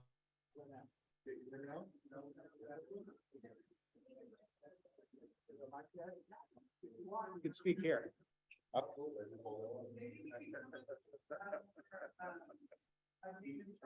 might go out a little bit longer to make payments a little bit for a longer time. And then if the house is sold, the rest remains balance. So into the fund. Like it might be easier for people to pay an additional $10 a month than 35, and then maybe you guys could compromise. Another thing, they can look at the property taxes are due next month. So this is the basic problem is everybody's upset and I can hear it in your voices. And the upset isn't necessarily the amount. I mean, we had one gentleman who said, I got it in my pocket. And if I owed it, I would pay it now. But instead of actually saying to people, talking to them and interacting with them, saying, hey, look, we had this discrepancy. Can we start a contract with you? No. We decided to do the carte blanche thing because we have power and we're going to use it. And you took the power and you became immediately abusive. And you've actually directly in your first letter, I've had this reviewed by an attorney, you've made a tangible threat. And that becomes a legal issue, which is when I'm going to go to court. And I'm going to talk to a judge and get a cease and desist order. You know, well, I'm going to have a cease and desist and then we'll go to a judge. And you'll have to explain to the judge why you threatened me. And 362 other houses, where if you came to me and you just discussed the issue, instead of saying, hey, this is done. And you come in here and you're like, oh yeah, we're going to lien your home. When? It's about 10 days. When was that decision reached? Evidently about 4 minutes after the question was asked. This is not professional duties. This is not good decision-making. This is not good planning. And all people want is fair representation. They're not asking for the world. I'm an asshole. I'll ask for a lot of things people don't want to give. And at this point, you've riled my Irish temper and I'm gonna run with it. I'm gonna go to court with this. And whether it's me at small claims or me and everybody else in a much bigger courthouse, we'll do it. But this could be sidestepped if you came up with a more reasonable, equitable thing that didn't start with a threat. I mean, you have 3 law enforcement officers here who can all tell you that the worst thing that happens in their job starts with a threat every single time. I think we need to let the people online. I'm done. That's my speak. piece. Thank you, man. Thank you. We agree with the gentleman that just spoke.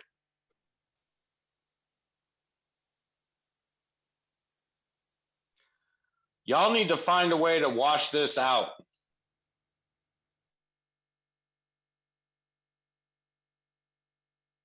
You got all my support, man.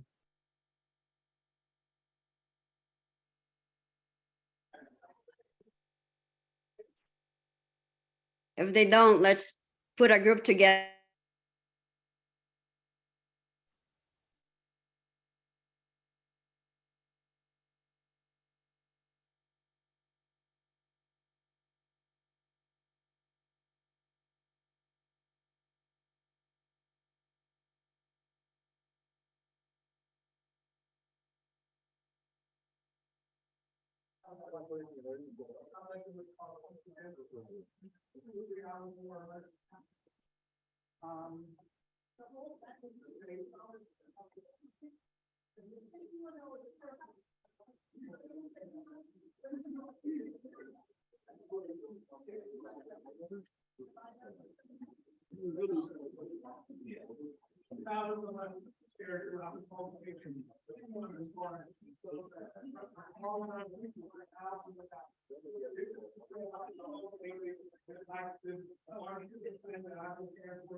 Please give the microphone to the person.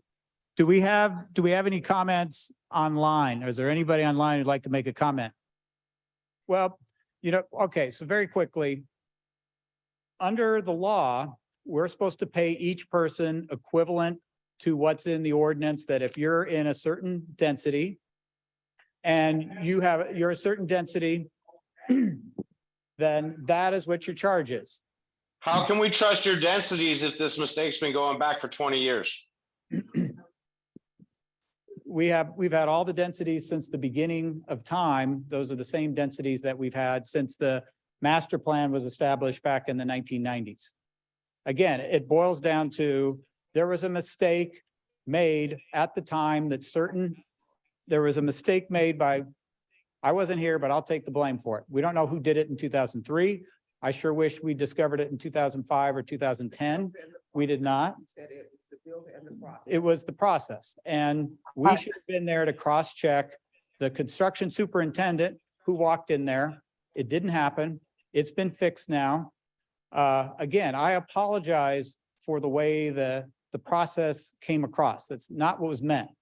It's just that, again, as I mentioned, we have a fiduciary duty to make sure that all dollars owed that we attempt to collect. And that's the basic stance that we take on these things. But we also scheduled this meeting so we could have a dialogue.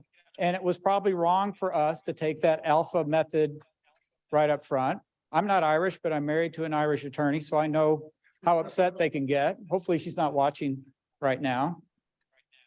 I promised to wear a mask tonight and I didn't, so I'm probably in real deep trouble if she turns this on. So but you guys will vouch for me, right? No, you won't. But in any case, all we're attempting to do is follow the law. And as I said earlier, this is not a normal process. We're trying, no one does zoning, no one does utility bills like Mountain House. So and I can tell you the board really struggled as we sought their advice on this, because there's a lot of potential liability no matter what direction we went. But we wanted to be right up front with you and tell you there's this mistake and we wanted to fix it. And so we're attempting to fix it. It's fixed going forward, but I agree there are a lot more considerations that we need to take into account. And in the next 2 or 3 weeks, I think we need time to absorb all this and based on all your comments, and then we will send out a letter. And in fact, we will probably sit down because this is potential litigation. This is something we discussed in closed session. We got our next board meeting on April 13th. And we'll be able to get final resolution. But I can tell you that I know all the board members are either online or they're going to be listening to this. And so I think they understand what the concerns are. And again, we're residents. We live here. We're completely sympathetic to these issues. The challenge that the president has and that I have is that we also have this fiduciary responsibility to the district to make sure that we've not our job on a daily basis is to make sure that we provide good service, but we also have to make sure we don't do anything that could expose the district to litigation. So while what we're attempting to do here is risk management, I am committing, Because otherwise, I have to go to. well, I can tell you right now, and the board has delegated this authority to me, that we can bring this back to the board at their next meeting in, what is today? 22nd, 21st, so in 3 weeks. We'll go back to the board in 3 weeks. Nothing at all is going to happen until May 1st. We can assure you of that. Till May 1st.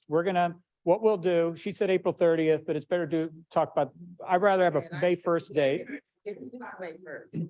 And here, we will talk as a group, because again, your elected representatives, they have to protect the fiscal integrity of the district and make sure that anything we do doesn't put you at further risk as citizens. I can tell you that. And I understand that issue. Situation called a lien. No,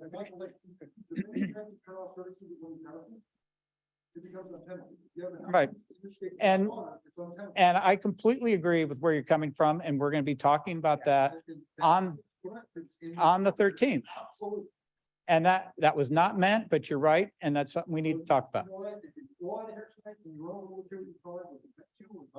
You're still gonna go for it. Absolutely.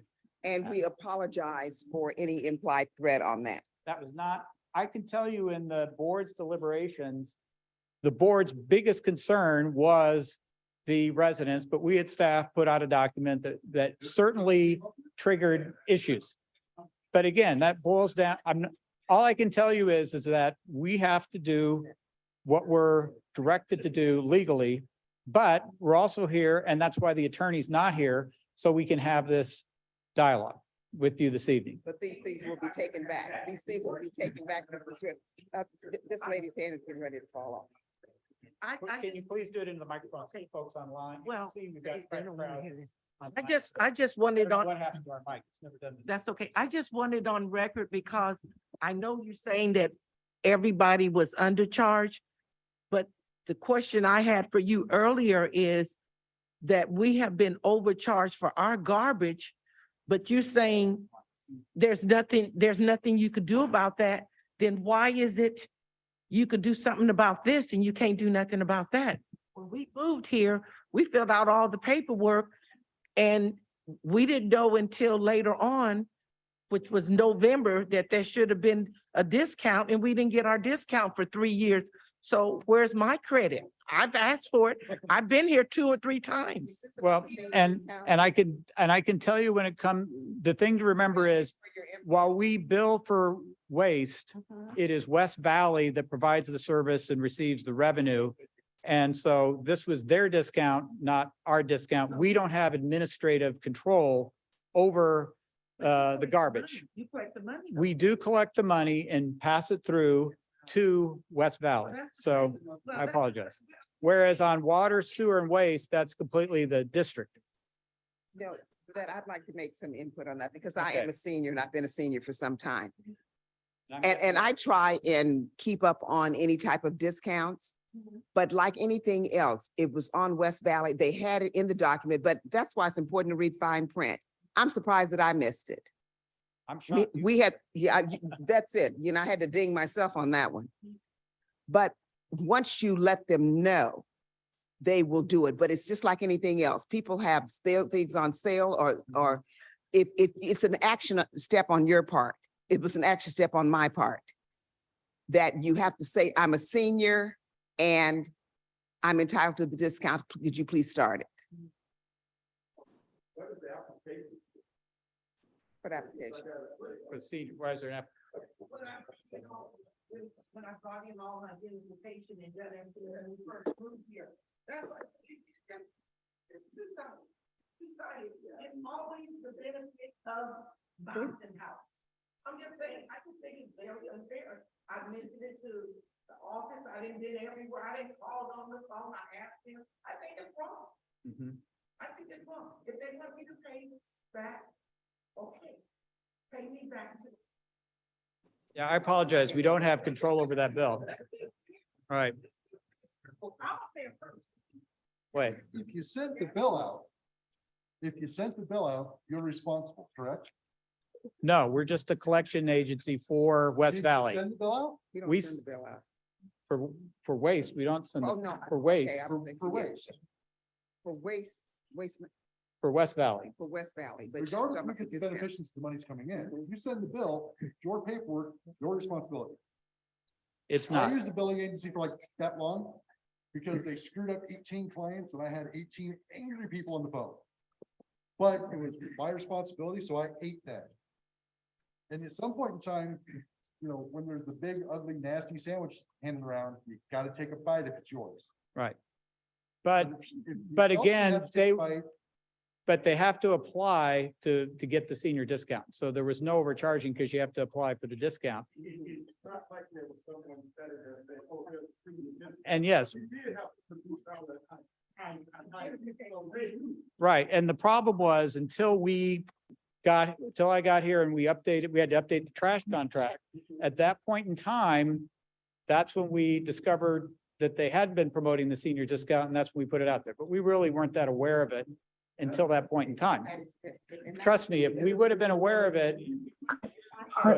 That works.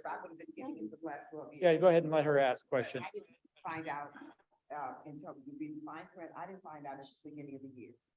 That's when that's when things were put out. And So we've done a it's lot of better, publicity since it's so- then. so better. But it's not something that people look at you or they look at your identification, and say, hey, you know, you get a discount. If you don't act upon it, you don't get it. And that's why the staff is trying to get out the information.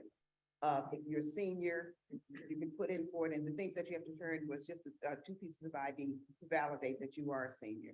But those things are fine print items that you have to actively just read upon and know it's available. But I heads off to the staff for when it was discovered, putting it out there, you're entitled to a discount. Come and get it. So we had another question over here. So since this goes back, you said like 15, 20 years, and it was just noticed, what, recently? Last fall, Last fall, what prompted the review? a resident found it, not us. All right, a new resident.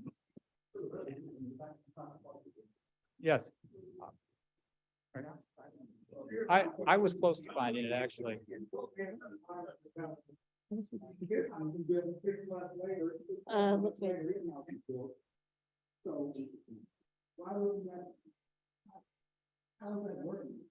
As I said,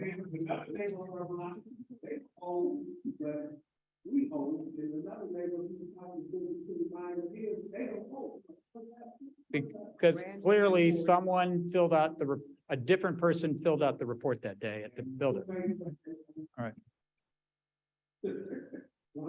Mountain House CSD did. Let's try to fix the problem and not, and fix. Okay, so I just want to circle back and clarify a couple of dates here now, because I think all of us have heard a lot of information tonight and we need clarity. So the liens will not be going on the houses as of April 30th, correct? Correct. Correct. Okay, so when you guys have your next meeting in 3 weeks, Yes. you guys are going to discuss this with your lawyers, your board, your whole shebang. When will the community know what your next proposal is? And how will the community be informed of, this is what we're proposing to help fix this deficit, fix our mistake? We will send out a letter right after the meeting and we'll put it online as well. Okay, and then will you be very clear in that letter about the dates for the meeting? Because we were given conflicting dates. Yep. We were told Yes. that tonight's meeting was for the overages and tomorrow's meeting was for the undercharges. Right. Correct. And That is correct. that is correct. No, And that's so- not what it says on your website. Your website says tonight's meeting is for undercharges. Yes. that is Tomorrow correct. is for over. There was a mistake on the undercharge letter. So postcards were sent out. There was about 4 people who checked to make sure the amount was right and then.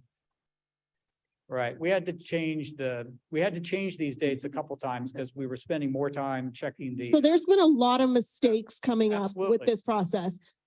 How do we know that there's not going to be mistakes coming up again? What system does Mountain House have in place? What kind of checks and balances are you guys doing to make sure that this doesn't happen and continue to happen? Now, how many hours do you have? But I can tell you, I've got lots. I can tell you that's why we've been putting these processes in place. That's why we checked 5 times to make sure that the dollar amounts were correct. Unfortunately, when we changed the letter, there was one mistake on the date for the letter, but that's why Check 10 times. we immediately found it and sent the postcards out right at that point in time. Which is fine, wait but 20 there was years. still a lot of miscommunication. You had board members telling us the wrong date. One of your members told me that today was actually supposed to be for the overcharges. Luckily, I scrolled through Facebook and found the link to the Mountain House CSD event site Mhm. and then screenshotted it and said, no, you got it backwards. And I sent it to him and I said, you gave me the wrong information. Was that on purpose? I'm sure it wasn't on purpose, but it, Well, I got an oops. I But apologize. I wasn't the only one who got that. I apologize. It's been a heck of a But process. that's just it. How many oopses are we supposed to put up with? Because, yeah, right now, we don't know who to trust. You guys have said that in 3 weeks, you're gonna reconvene. Then you're gonna send us a letter. How do we know that if I don't go to contact my bank next week, they're like, oh, Mountain House put a lien on your home? I can assure you that won't happen. And if it does, It what won't. if it's an oops? It won't. You guys have a history of doing that. How do I know that it will not happen? It won't happen. That's all I can tell you. You know what, basically. Okay, so if it does happen, What you're saying, that we need to put some processes in place. yes, you do. When you know more, when you know, when you can, when you know. When you know do better, you do better. You do better. So being that if we're missing things, we'll put processes in place. Someone looks at it, read things backwards. Sometimes you find out errors. But since that is something that we're falling short in, I'm using the proverbial we, will try and make sure, we will make sure that we minimize any more oopses, because I can see right now credibility needs to be built. Absolutely. And we're going to try to build that credibility. You guys need to earn our trust back is what you need to do. And I'm using the proverbial we as a community don't know if we can trust you, because I don't know if I'm going to get a letter in 3 or 4 weeks that says, by the way, there's going to be a lien on your house if you don't pay this. There's no date on it. There's no nothing, just a random, hey, we're putting a lien on your house. We'll put it out on the website tomorrow. Got that, Sarah? That no liens are going out until further notice related to the overcharge, period.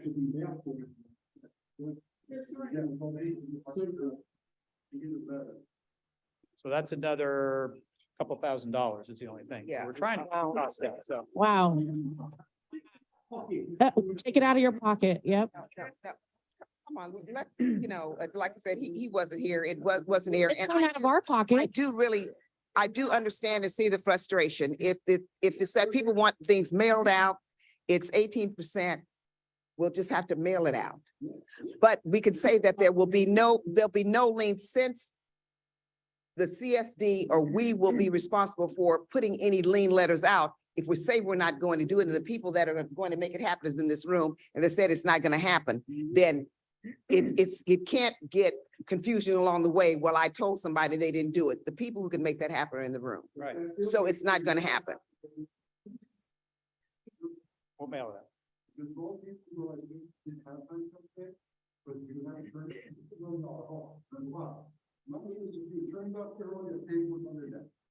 So you're 30 cents per kilometer, whatever you're paying. That's insurance for all people who want here. To be notified if this is gonna pay. Sir, it's been duly noted that, Duly noted. that people want letters out. It go to your address. If and when this hits, when this hits the news and when it starts circling around, because with social media, we know that it's gonna happen. It is what it is. You gotta face the facts, right?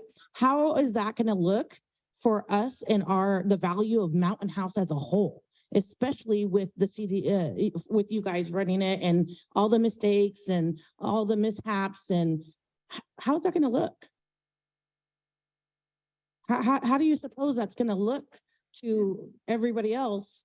How does Mountain House run their business, and how does it look for us and the value of our homes? Okay. This is me answering this, not the staff.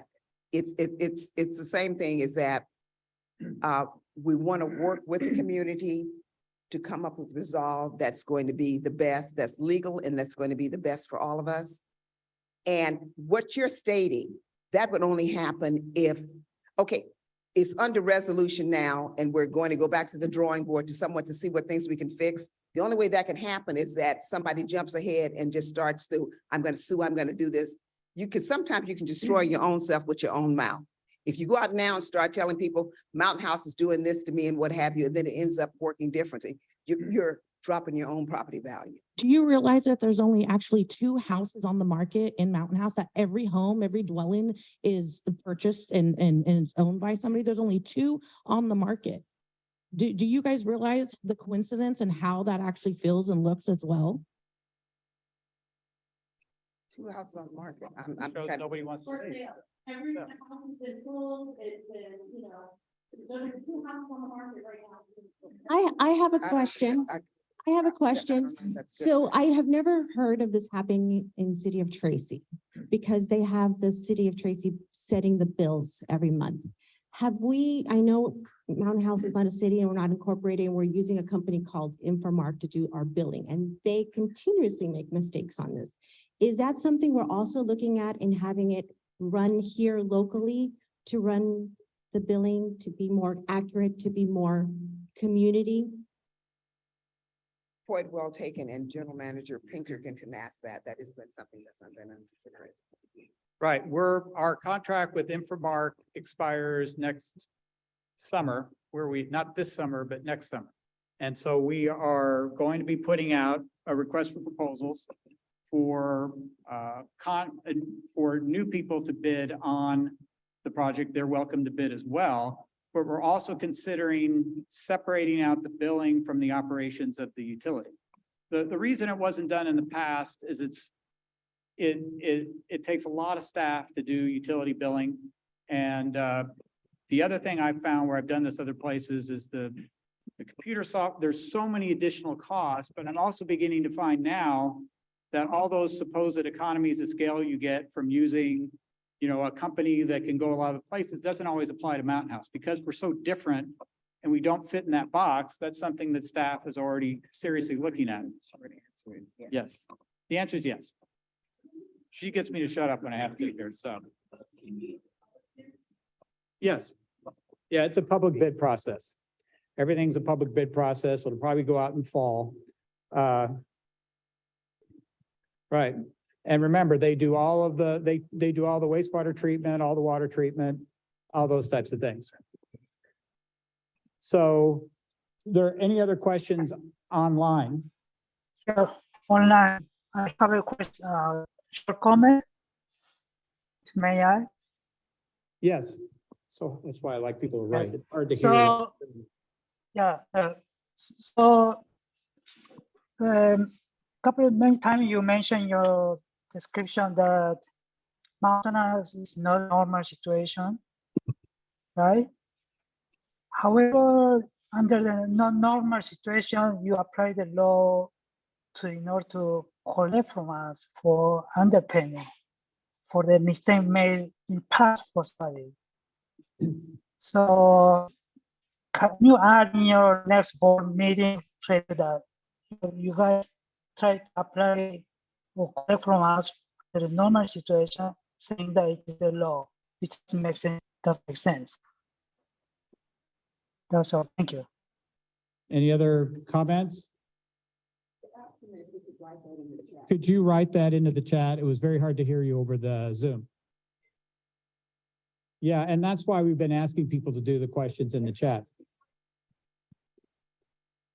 All right. Well, we were We accumulating. put our over- questions on the chat. Can you answer them, please? Yes. So I didn't bring my laptop, so let me take a look here. Okay. What is the total amount of the undercharges and the overcharges? We'll put that on the website. There's more overcharge than undercharge, but they're both in the $300,000 to $400,000 range. I think it's a little bit more on, I think it's Have more than public that on the comment and overcharges. voice your opinion, and also get questions asked. Ask questions. If they can't be answered that night, at least it goes on record and we get back to you. But you're part of this community. It's a growing community. And I know you have questions, Can you go up concerns. a little bit? As a board member, Go up a little. many times it's time to make decisions on things that we're voting in your behalf. And sometimes you can't vote in somebody's behalf when you don't know what it is that Well, they're I can go thinking there about, now. what it is that they're wanting. And I can tell you by personal experience, because I've been on the board a long time. Many times I'll have in my mind with the information, this is the way that I think that it would work good. And somebody will come up, or there'll be from the audience, someone will say, well, no, that's not how we want it. I will change my vote. So as I said, you can't help people until you know how they want to be helped. I can't work in your behalf unless I find out what it is that you need. So it's incumbent to listen in or come in person and voice your opinions. This is our town, and the only way we could make it grow is that it's all input and we make it grow together. So any more? Mhm. About this one. Yes.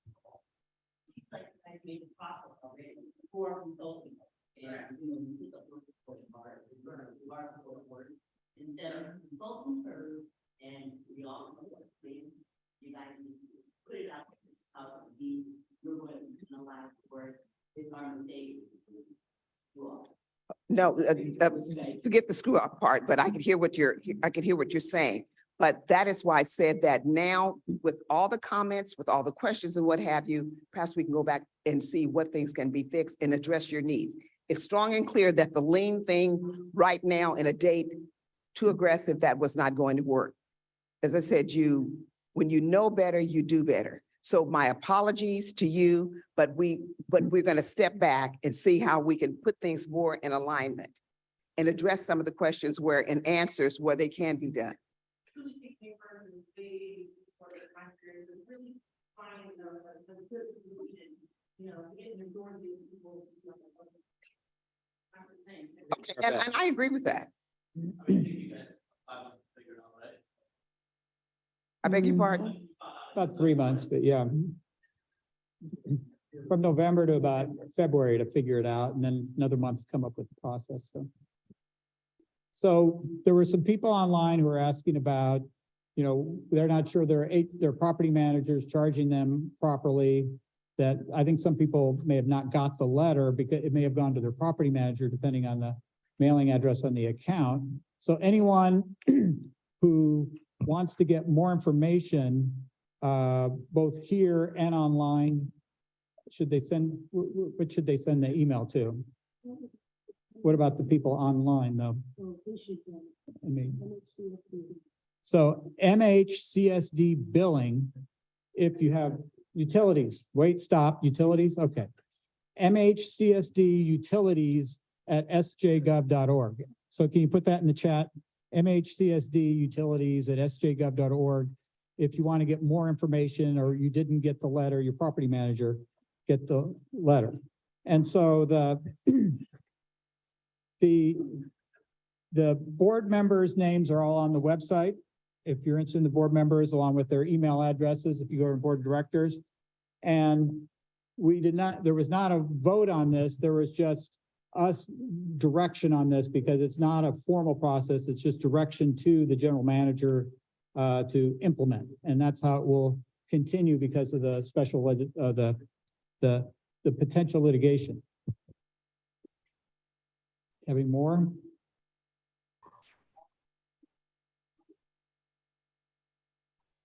Can you please answer the questions online that was put on the chat?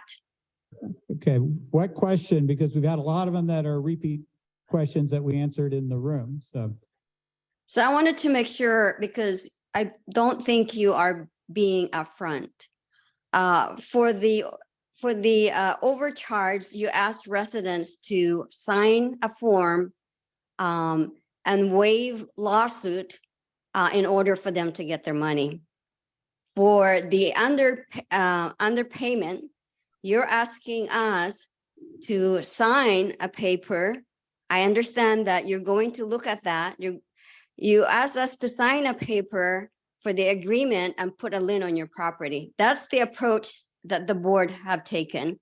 And I agree with the gentleman that mentioned you did not start this off with a good conversation, a good dialogue. It is an intimidation and abuse of power by the board of directors. And whoever is providing legal advice to you guys, reconsider. I think you sound confused.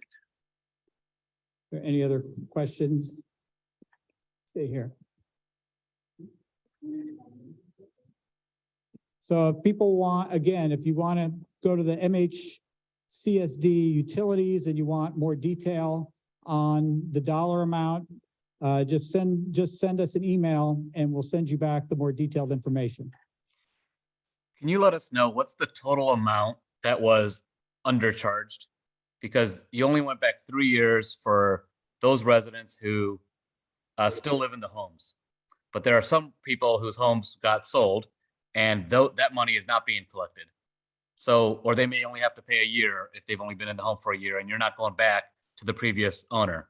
So what is the total scope of the mistake? And what's the total amount of what's being attempted to be collected? We'll put all that online tomorrow because people have been asking for it in different formats. And again, there's the amount being requested on the undercharge. There's the undercharges going all the way back to the beginning of time, and the same with the overcharges. There's a specific dollar amount from each year. And we've got a chart that we can update, that we can put online, and we can have that available for the meeting tomorrow night as well. Would you be willing to put a lot of your data online so that the community can have more faith that it's accurate?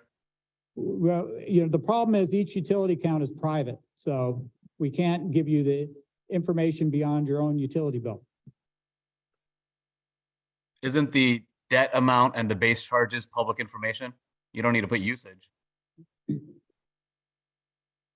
But those two components are based off the chart that you guys had. So what's private about it? No, you were asking for the total amount that's owed from each individual utility bill, and that's not public information.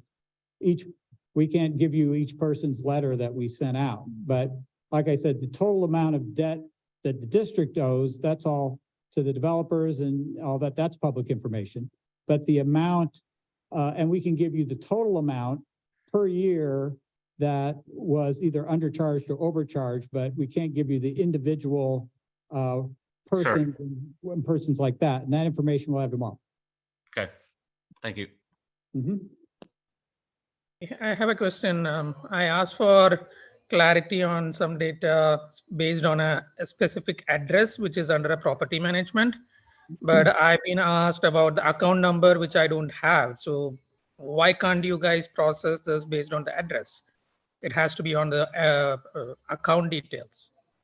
If you have a question about your account, you can send it to MHCSD. I did. I already sent that email a few days back, and they're asking me again on account number, which I don't have.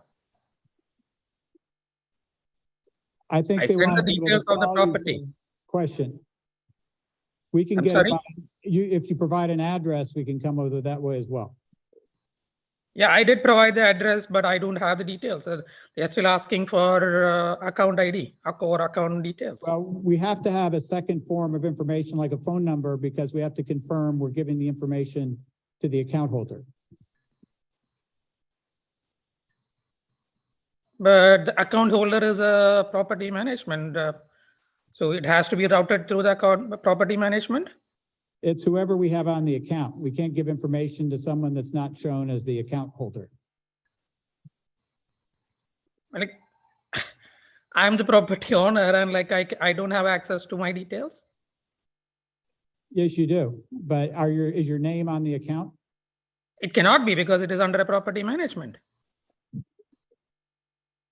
Hold on a second. Right, so if the bill's going to the property manager, you should have the property manager make the request. Because otherwise we have to protect the privacy of the bill. So you mean I have to work through the HOA to get the details if I'm overcharged or undercharged? What? I have to work through the HOA to get the details on overcharge or undercharge? Why don't you give Sarah a call? And Sarah's phone number is area code 209-480-3718, and she will help you. Can you please put that number on the chat, please? 209-480-3718. Any other questions? Okay, I think we're going to wrap up then, and we'll be here again tomorrow night.